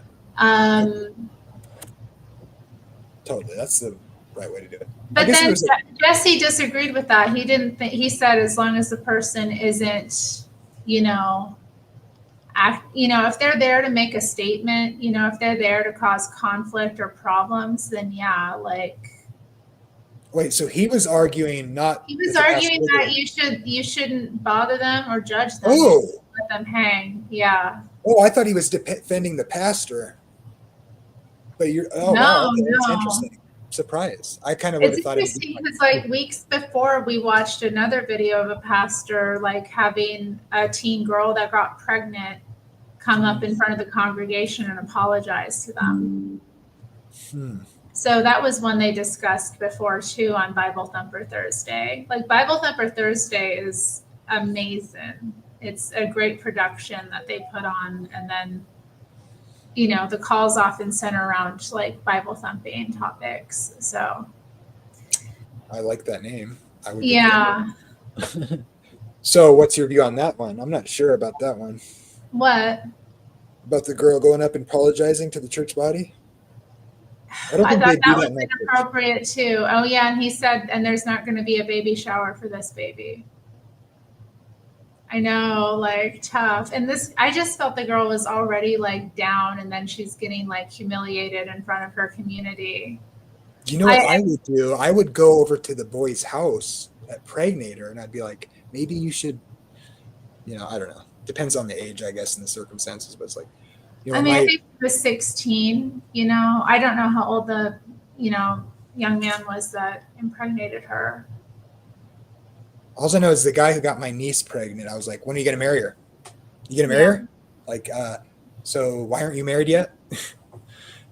That's the first thing I said to him. I was like, he's like talking to I think he was talking to my parents, and I was like, and I was listening in the background. I was just like, so when is he marrying her? And he heard me, and they're like, yeah, I think that's, more appropriate. I think I agree with old mud ducks. that's the guy. The don't shame life. Yeah. That's why you should marry the girl you got pregnant. Of course, but also that baby, it may not be the best situation, but God can work miracles through that situation. That baby matters, and Oh yeah, it needs its community even more because the mother is in the situation it is. So, or she is. I'm sorry. It's. I felt like that was kind of just humiliating for that girl to go through, and she didn't sin against the congregation, she sinned against God. I think if it was my daughter, to be honest, like depending on the circumstances, I would be like, well, back in the day, they'd be like, you guess you're going out, you guess the man, you better go get a job and marry this kid because like Yeah. You have a kid with this person. Now it's time. Like that was your decision. Here we go. Let's go. Get up. Or the girl would have the baby and put it up for adoption. Yeah, that's possible too, right? That's often what happened, because that they often couldn't marry the young man. Right. So, well, anyway, that girl, I just felt like, it was a shame. Yeah, I would. That's not cool. You wouldn't. No, that wouldn't be my church doing that. Yeah, I think my kid. It was, but it's an interesting conversation to have too. Yeah, I wouldn't want my child put through that. And like, oh no, we're not doing that. I also don't want everybody knowing our family business like that. Like, come on, that's like. It's bad enough my daughter is pregnant. Not everybody needs to know. Right. Right? Like, come on. If they were Barbies, we're gonna put. If they were Barbies, I would put them together. She's what is that? Visiting her aunt for the summer or winter, whenever she's pregnant. Nobody's gonna know. You can't make. I think I hear you, Stephanie. Oh. Send the baby down the river in a basket. God did it. That's funny. Oh my gosh. Maybe they'll become Moses one day. Maybe. So what's the river in Washington, D.C.? Maybe the president's wife will pick it up. The Potomac. Right. Is that it?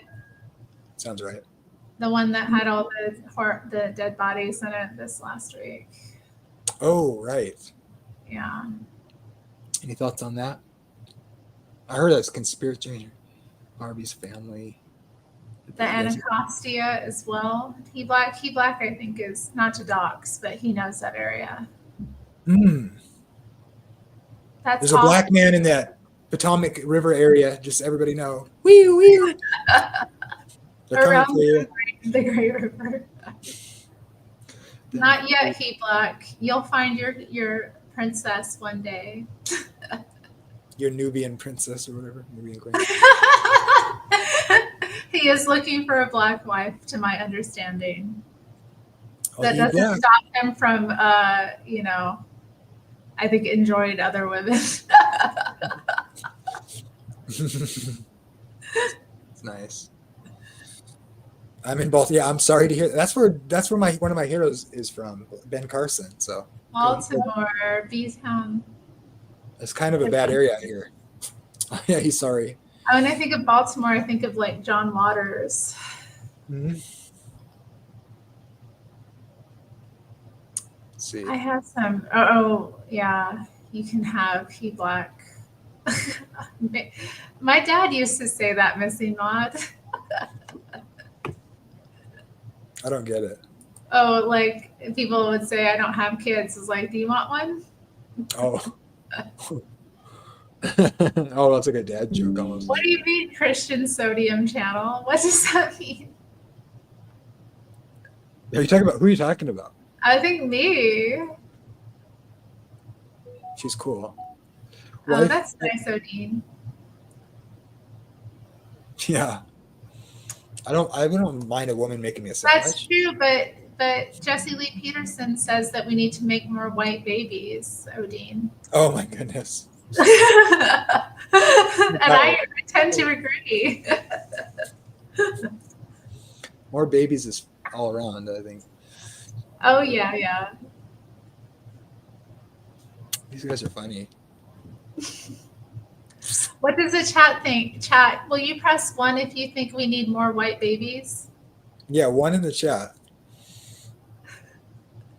Yeah, my friend here his wife is black, I think. Or how would she identify that? Oh, that's nice, Christian sodium channel. Oh yeah, you're from the one from Baltimore. 4 here for chat. Okay.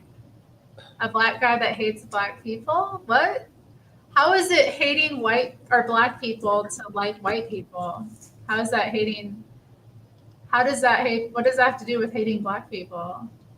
Nothing. Because you want more white people means you like think, or it doesn't have anything to do with black people.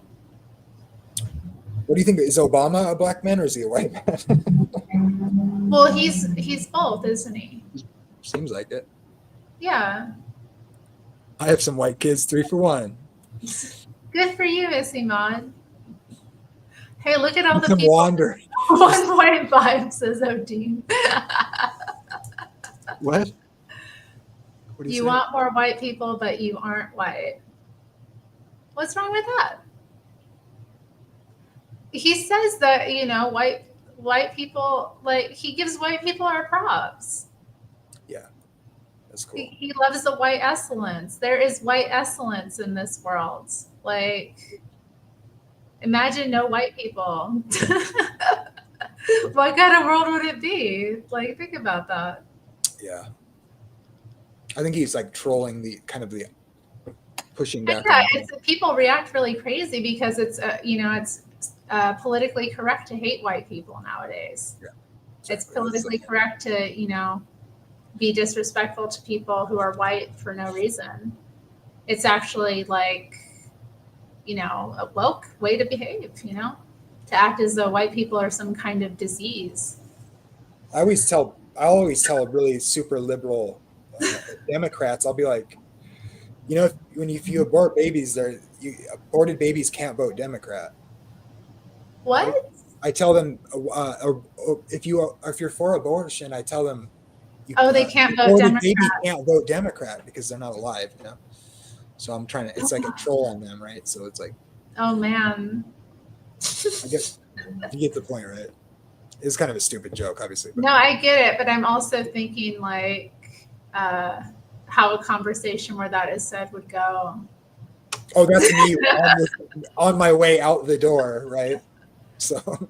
Yeah, it's kind of that's like a trolling comment. That's like a drive-by comment sort of thing. I'm not white for no reason. What's weird, Missing Maud? We need more black people. Yeah, of course we need more black people.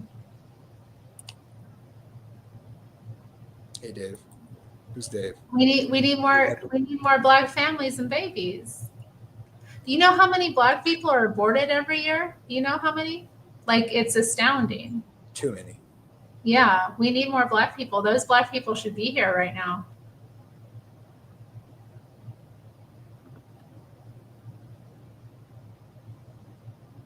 Don't you? Just saying, like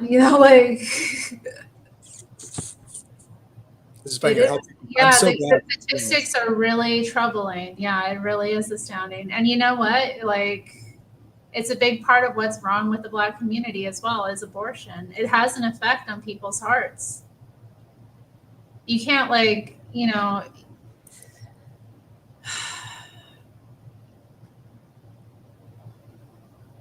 Mixed race, babe. Yeah, my friend. This is my friend. Shut up, old mud duck. Oh my gosh. Oh my god. I can't. This guy's funny because he's my friend. He's this old white dude, and he's married to like this Filipino Polynesian family, and like he's like this white guy sitting amongst all these Filipinos, and he's just like sitting there like a stick in the mud, and they're all like singing really awesome together. Like they can just sing really good, and he's just like this weird old white guy in the background. It's funny. Aw. It's cute. Shut up. This weird old. I'm just kidding, bro. I know a Black man with 15 children with 10 women. Oh Lord. 10 baby mamas. Can you imagine the drama? Isn't that like? Isn't that like? What's his name? The one basketball player. Sean Kemp was like that. He had like tons of children with different women in Seattle. It was. Oh man, I don't like. It's so weird. Yes, I'll join your Discord. Of course, I will. It's a very difficult way to live, and like you can imagine the effect it has on the children. It's horrible. Yeah. Like I just that posted that many broken families. That's 10 different women. That's 10 different broken families. It's 10 different like families that are not being run properly. They're all white women too. Oh, nice. Bible vibes. His wife is from Tonga. That's where that volcano exploded a while ago, right? That crazy huge volcano. Well, do you want to hang out and let people come in? Or are you getting tired? Oh yeah. Do people want to come in? I'm happy to open it up as long as we're gonna not get too crazy because I got. Actually, it's fine. It goes out with white women. Interesting. Well, that person sounds very, very interesting, and those white women sound very interesting as well. So yeah, I can't imagine like as a white woman like getting involved with a Black man that I knew had multiple other white women pregnant and like left them. Good point. I can't imagine being like, oh yeah, I'm gonna get involved with this guy. He seems solid. This seems like a real relationship that's gonna work. I like go back to smarter than them. Women from Tonga or Wanda. Okay, so I'm gonna put it out. I'm gonna have to close in like 15 minutes probably. If anybody wants to join, here's the link. Let's see. Will anyone? I give it a guess. The suspense. Oh my goodness. Okay. Is there anything else to talk about? I'm wondering. Here's my friend from that I was talking about. What's up, Jared? Hi, Jared. Hey, how's it going? Good. Well, how are you? I'm doing pretty well. Yeah, my wife is from Tonga. Tonga.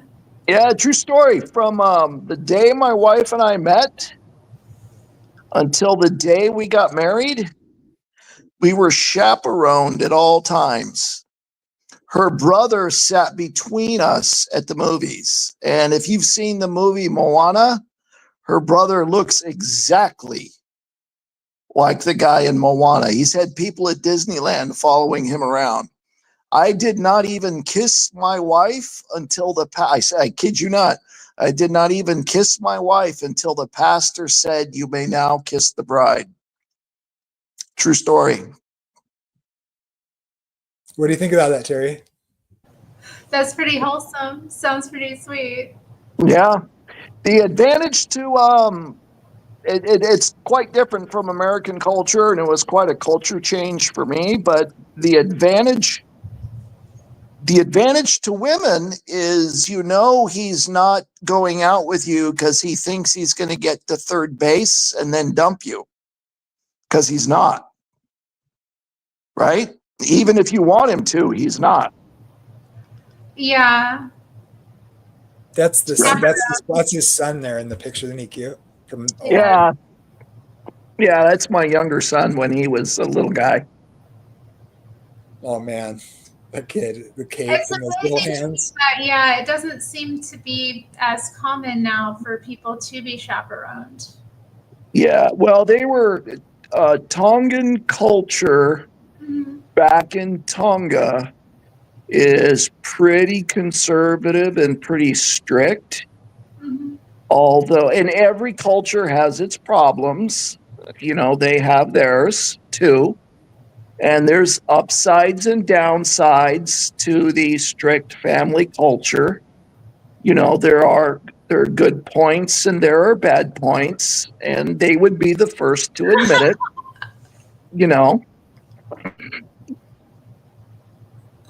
Sorry, reading the Did I say something funny, or no? It's in the audience. He's just being perverted. Oh, keep going. This is good. I like this. Okay, so yeah, I can't see when I'm in StreamYard. I can't see the people's comments. So I read the comment. I can't. Yeah. I can't. Yeah. So anyway, that's just how it is. Yeah. I think that's right. It's good to have. That's how it should be, though. Like the men in your family should be looking out for you to a degree. Like. Oh yeah. That's appropriate. Like, regardless if it's your brother or someone else, like some man in your family should have some level of protect. Again, it goes back to gender roles as well. Like men and women are different. Yeah, I had to ask her father permission to date her or court her, and then I had to ask her father permission to ask her to get married. And because I believe in equality, I was raised pretty much by my grandmother. So because I believe in equality, I then insisted that my then bride-to-be had to ask my grandmother permission to get married to me, because, hey, equality, right? And we've been married it's 25. We've been married 27, 28 years. Nice. Hey, Mikey. What's up, buddy? Greetings, everybody. Good to see y'all. Nice meeting you, panelist. I've been watching for hours, and I don't even remember your name. Oh, I'm Jared. No, Strange. Dr. Strange. Let me zoom in on, what is it? Linda? Don't tell me. Terri. Oh, my God. Terri Strange. Yeah, I even went to your channel and everything. Good to meet you, Terri. Hello. Yeah, that's why I'm single. Can't remember people's names. Yeah, 500 wide. Good luck guessing the right one. Mm-hmm. Yeah.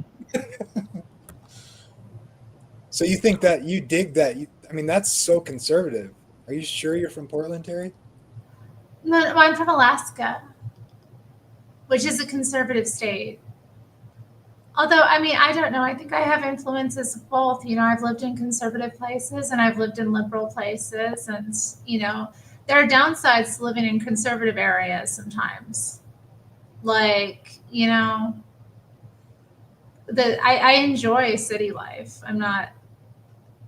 I appreciate the convenience and just the energy of it. I don't know. I don't think it's for everyone, but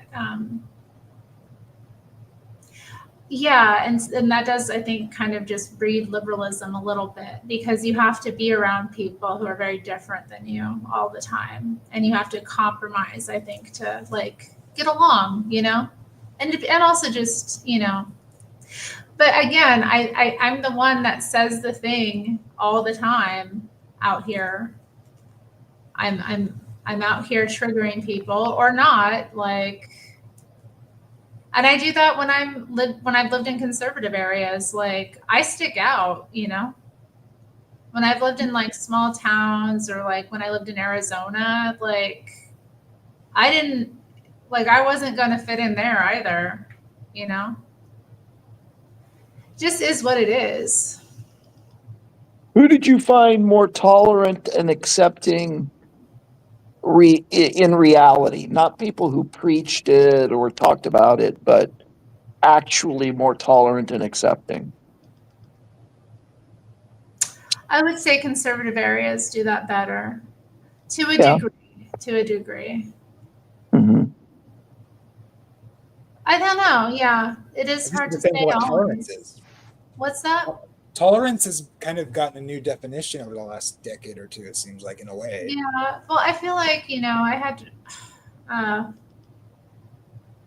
I think there are, again, it's a spiritual battle. There's good people, and there's people that are being led by good, and there's people being led by evil everywhere. It's just a matter of like how bright they're shining to see them and find them. Tolerance. And that to me is also a big part of like why I think I've gotten passionate about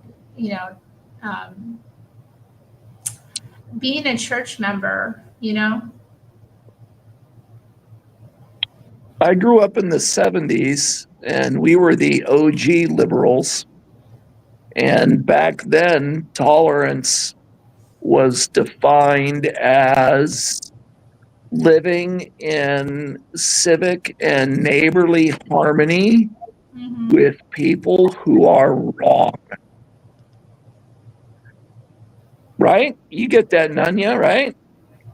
In other words, I might despise what you have to say, and I will lay down my life defending your right to say it. That definition of tolerance is almost gone now.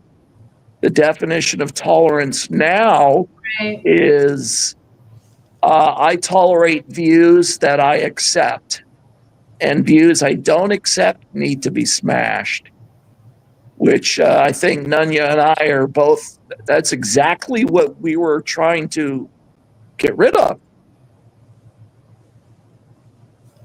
Right?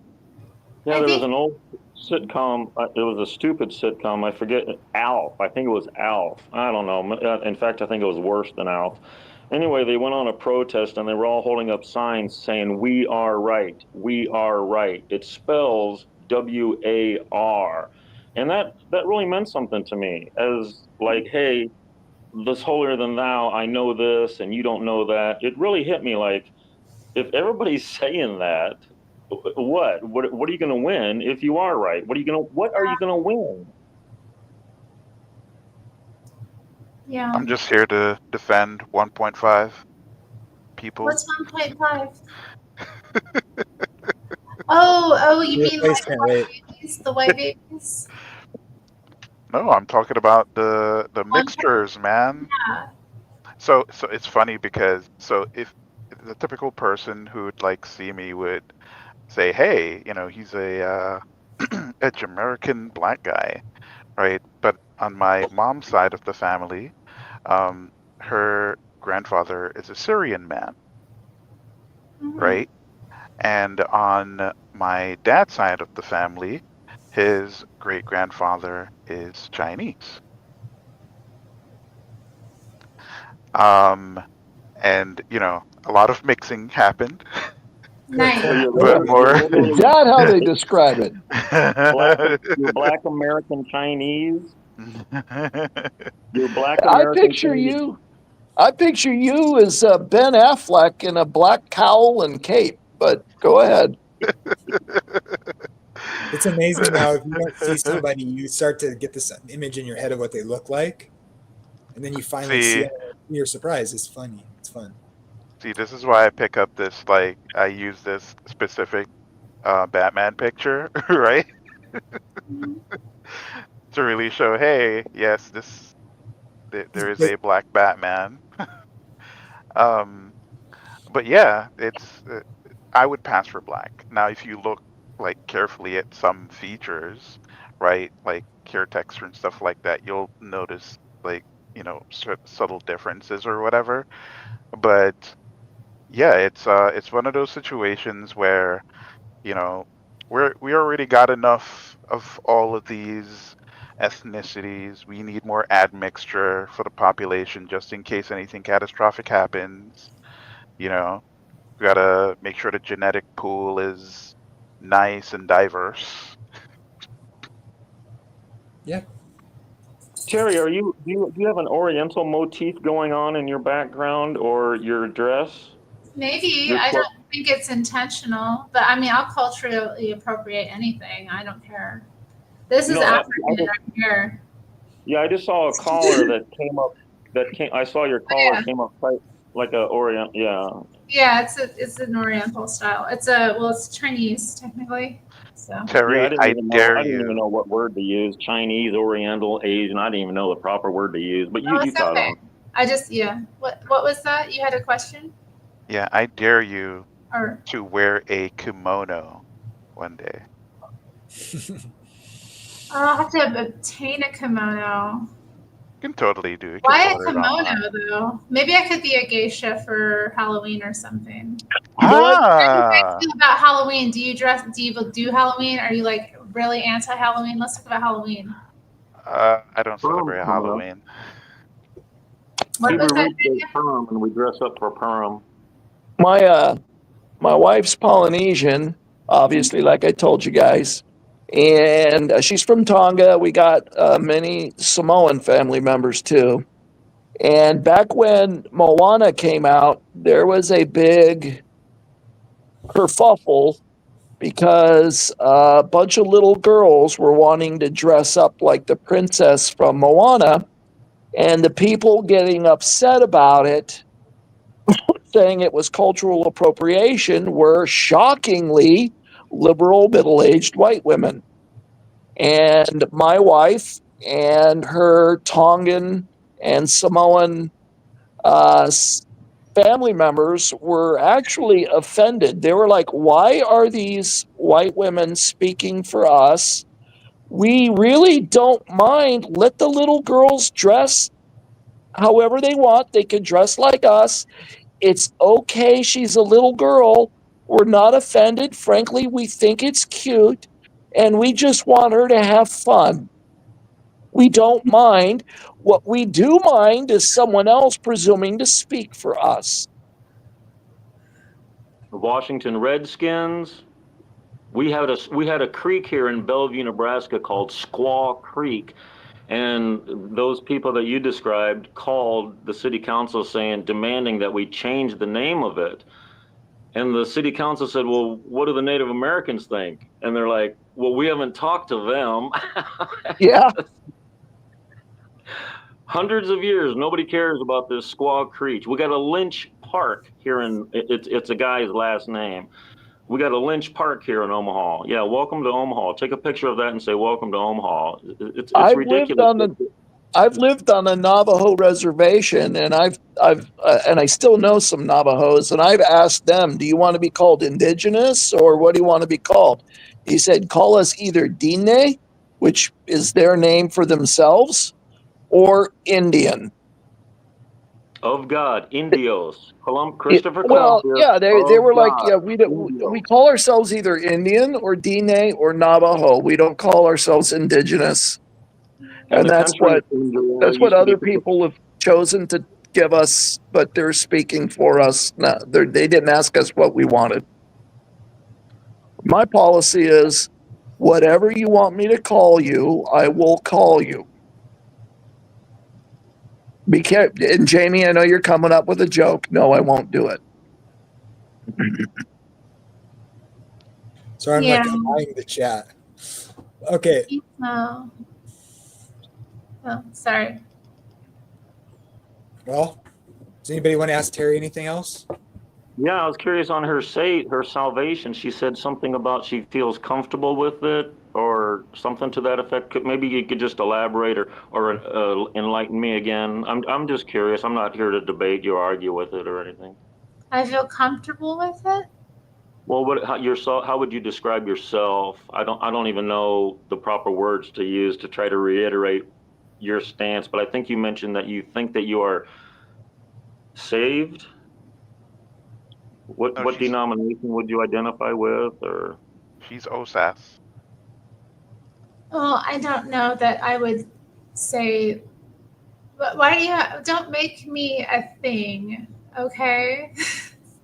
Don't call me OSAS. Like, what does Can that I mean? can I call you beautiful? Ugh. She believes that Yeah, I'm not worried about my salvation, I suppose. I think in my experience with God, He's never forsaken me. Oh, nice. I like that. That's what Yeah. I mean. That's what I mean when I say, even I was saved, and since that point, He's not been, He's not forsaken me. I have not been reaching for His hand, but He was there. So when we cry out to God, He meets us. So I feel that yes, I never lost my salvation, if that makes sense. No, It I does to me. understand that. Very Yeah, good. I I feel very appreciate it. strongly that God has carried me through my life, regardless of how I was behaving. I have a question. Yeah. I have suffered some hardship, and I have been very angry with God because He has not taken care of a family member like I want Him to. And I don't think my request is a big request. You know what I'm saying? And it's like, God, you help so and so find their keys so they can make it to their answered their prayer to find their keys so they can make it to that job interview in time. So it should be no problem for you to answer my prayer on this. Why aren't you doing? And it's very, very important to me. I've gotten in yelling matches with God. I've cussed him out even. And I was wondering, even though I don't know you, it's good feedback to have, or barely know you, right? What do you do when you're in those really hard times and you get ups, or if you've run into that? Yeah. What do you do when God seems to have disappointed you and let you down? Help me fix it. Yeah. I am thinking, I'm trying to think of where I feel like God let me down.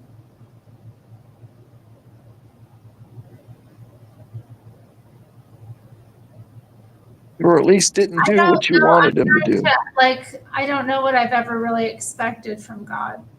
Yeah, I don't know what I've ever really expected, so it's hard for me to say He's ever let me down. sure. I don't know. He hasn't answered certain prayers, but I just, keep faith that it's because He has a different plan for my life Sure. than I have for me, and I have to just surrender Mm-hmm. and try to do the best I can with what I have, Mm-hmm. I'm because listening. I know that I would face suffering in life, I always knew. And it's I don't think, maybe I would feel as strongly about God if I hadn't suffered or something. I, Sure. I feel like He's been the only one there at a lot of times in my life. Yeah.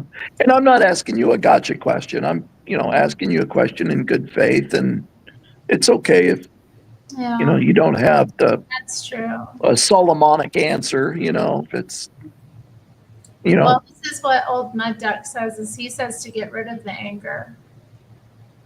yeah, it's easier said than done. Anger is, you can't let yourself be run by anger. Yeah. Let it But go, because it's a spirit, and that spirit will take over you and start to control you. yeah, And it's a powerful one, but that's how the devil gets a hold of us too, is that anger. That anger will lead you into a whole host of sins. The anger itself is a sin.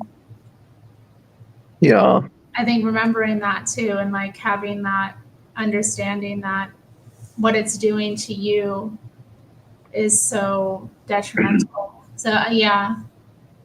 Yeah, with me, it's beyond anger. It's wrath. Well, like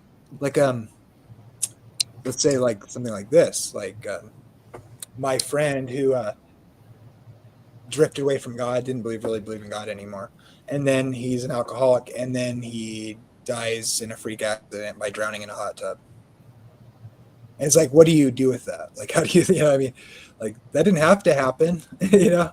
And it's like, maybe God understands sometimes if you're like, don't know how to think about stuff like that, right? So some things, if it's Are like you a worried person, that person is like in hell? well, they're Is dead. that okay?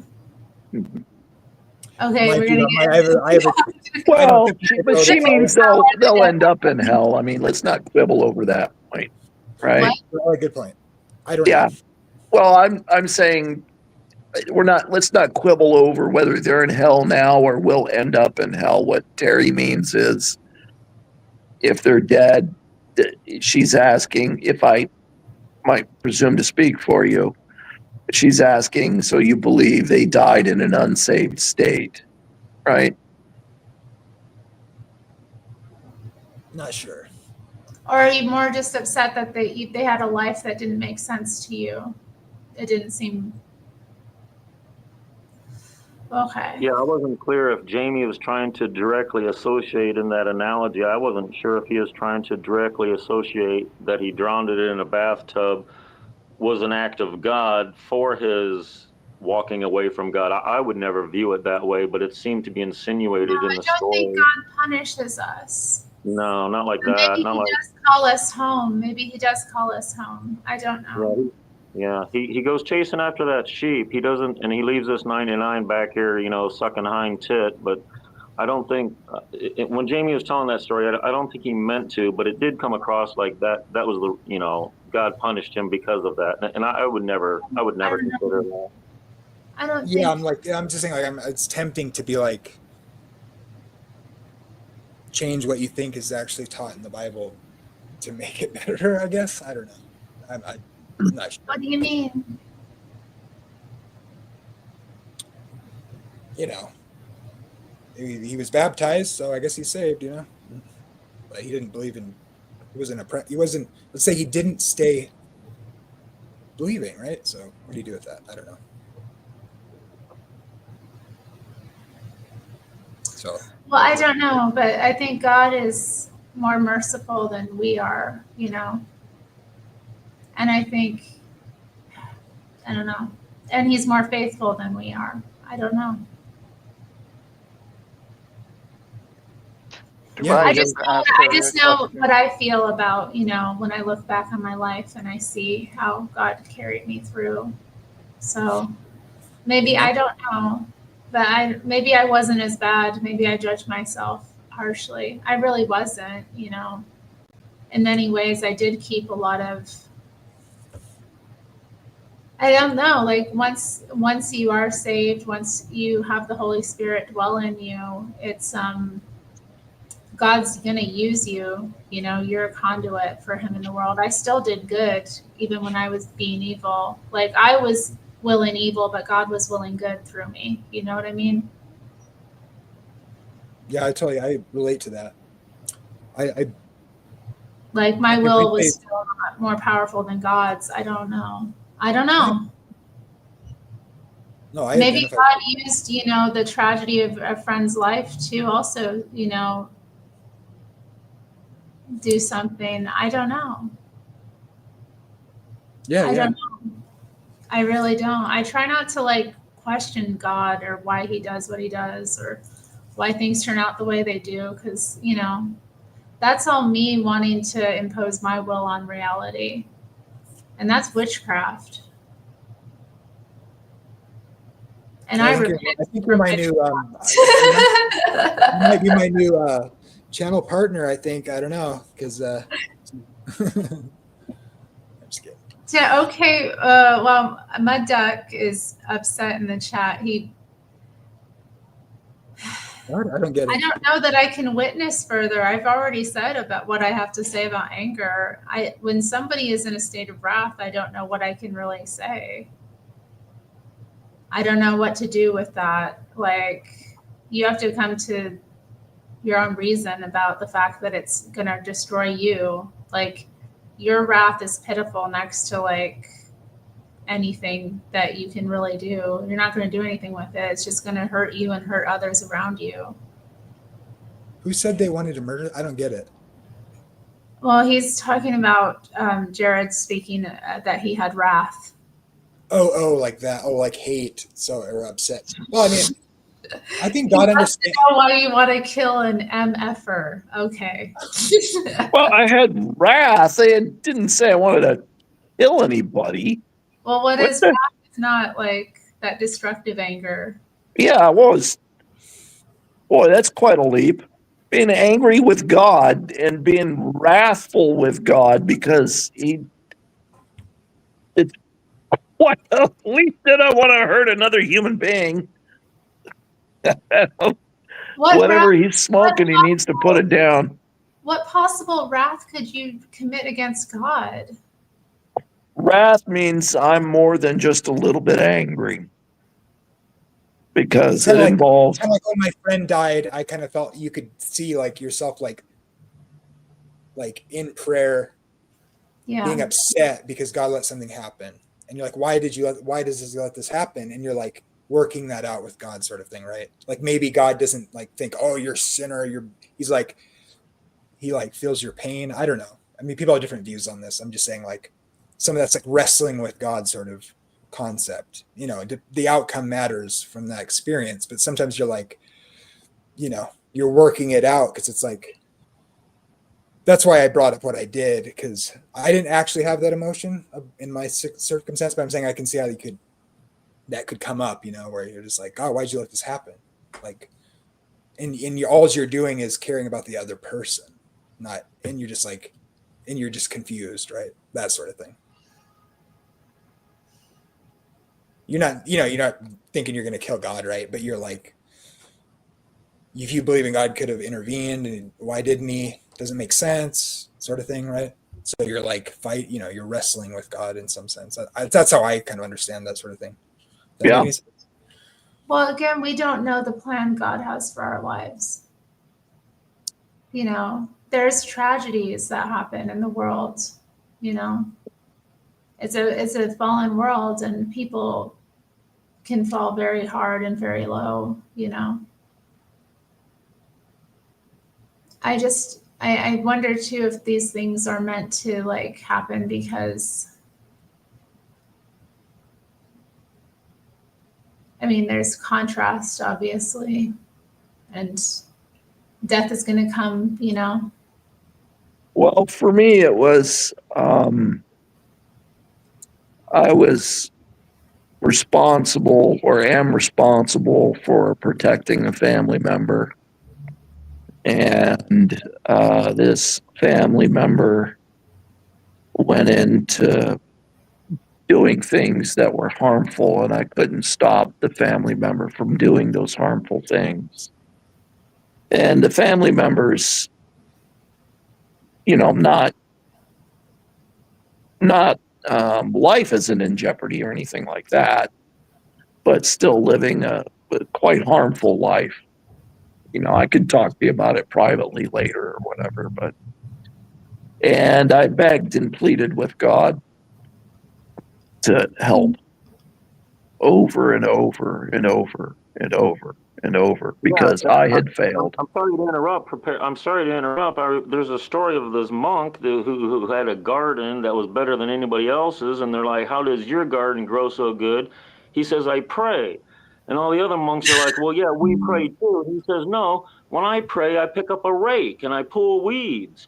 I'm sure you're praying a lot to the good Lord, but have you taken any action on your own to do something physically? You're not just sitting back on your haunches and praying, are you? Oh, yeah, absolutely. Well, what can you do when it's another person's will to do what they need to do? You can't. Oh no, I've involved counselors, psychologists, psychiatrists, the entire family. Give up control. Say that again. I missed. You have to give up control. I know. That's that's all you're trying to have control over something you don't have control over. And that's causing you this conflict when it's out of your hands. Yeah. All you can be is, the father and the prodigal, son story. That's all you can do. Yeah. But I absolutely love this person, Yeah, of course. But love is not controlling either. Yeah, no, I know. Don't idolize them either. No. I'm just upset that God didn't help. And you don't know what God's plan is for their life either. It's not your life. It's not something, I know. that again, we talked about this at the beginning, we talked about with children, but parents impose their will on their children. Yeah. And they don't belong to us. They belong to God, right? We have to give up control and let them have their own path. Or whoever, could be anyone that you love. Just kind of sucks. Yeah. I know, man. What the heck? Any lighthearted topics? Yeah. No, I mean, I do know have a all these question. things. It's just the, and I've had all this stuff go through my head, and I appreciate you guys telling me this. But when it's, when you're the guy and when I'm the one who's responsible and, the sense of failure is just overwhelming. But that's And I can't, just nothing I can do about it. And, you get up every day feeling like you failed someone who depends upon you the most in the whole world. And you feel like you failed because you just weren't good enough. It wasn't for lack of trying. I wasn't man enough to do it. I didn't measure up. So why are you angry at God? Because he didn't help. I'm upset that he didn't help. I begged and pleaded, and he didn't help. And it would have taken him no time or effort. And if he's going to answer, again, all these trivial prayers of other people in church, he wouldn't answer this one. Well, how do you know that God had anything to do with the lady finding her keys or whatever? Well, I know, but if he's going to answer, I mean, I'm sure on the law of averages, he has answered a prayer that was less pressing than this. Well, how do you know that prayer being answered was God? Well, that's just what I think. That's what I'm convinced of. Why are you even talking to God that way to begin with? Going to God asking for him to do something. Let his will be done. I want this taken care of. Yeah, you want. Yeah, right. I know, I admit it. No matter what you want. This isn't, this is something that's beyond you. I know. Man. But that's how it sounds like I'm just being honest. That's how I feel. I don't out in the chat that you're in your thoughts, and that's how the devil gets to you, is in your thoughts. Yeah. You start overthinking situations and judging yourself, and that's the devil condemning you. You didn't fail anyone. People have a will of their own. You haven't failed anyone. Your will is not greater than their will, and our wills as human beings are not greater than God's. Yeah. Your devil is in you, condemning you. You nailed it. That was good. What Terri said. I can't see people's comments. I read some of their comments and I had to stop. They seemed really Gross. very mean towards me. Oh, I We didn't. love you. We love you. I like what Terry said there. Well, does anybody want to ask Terry anything? Terry, thank you so much for joining me. It's awesome. Yeah, thank you for inviting me. Yeah, I've been saying I got one question I wanted to ask. Okay, go ahead. Okay. It's not going to be any depressing stuff, but what is it that you enjoy the most about your relationship with Christ?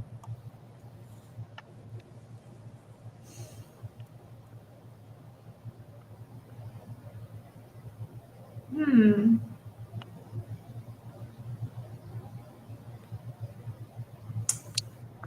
Yeah, I'm thinking that is a good question. What do I enjoy most about it? I guess I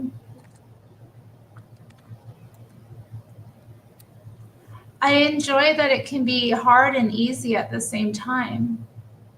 You know, I feel like it's hard, but it's easy, and I love that there's like a perfect marriage of the two in my life with being with Christ. And I just, yeah, I feel like I don't know. There's something about it that is, I don't know, just so reflective of perfection, that Christ represents. And it's something that I'm always mindful of like what I should be striving for, and also how far I don't reach it as well. Like it's hard, but it's easy too, because it's like I'm lighter in my spirit because of what he's done for me. And because of that, I can be so much better as a person. Okay. And Yeah, thanks for sharing that. That's all my questions, Jamie. I'll let you go to bed. I'm going to bed after this. Thank you guys for coming. Terry, I really appreciate it. You're Yeah, awesome. thank you for having me. And you guys are cool and everything. But all right. God bless everybody. Nice to see y'all. Hold Thanks on, for this. Jamie. Yeah. Who's next? Who's next are you going to interview? We'll see. It remains to be seen. Okay. Okay, I'll wait. I'll be patient. I think he ought to interview some of those people in chat tonight, man. I didn't know if they were serious, if they were I joking know around. they're People are creative, like, oh aren't man, they? this girl's hot. Oh, she's so hot. And oh, Jamie's good looking. And oh, Some of Jamie's hot. those people in chat are off their rocker. They're trolls, guys. Come on. Terry's They're in my deep. little sweet trolls. Oh yeah, Terry. So what are we gonna call your little people? Oh, my strangers. They're my little strangers. Oh Terry's yeah, little because the strangers? monsters with Lady Gaga and your last name, strangers. Yeah, I like that. they're I my like little that. strangers. My little strange army. Right on. All right, guys. God bless. See you next time. Hi.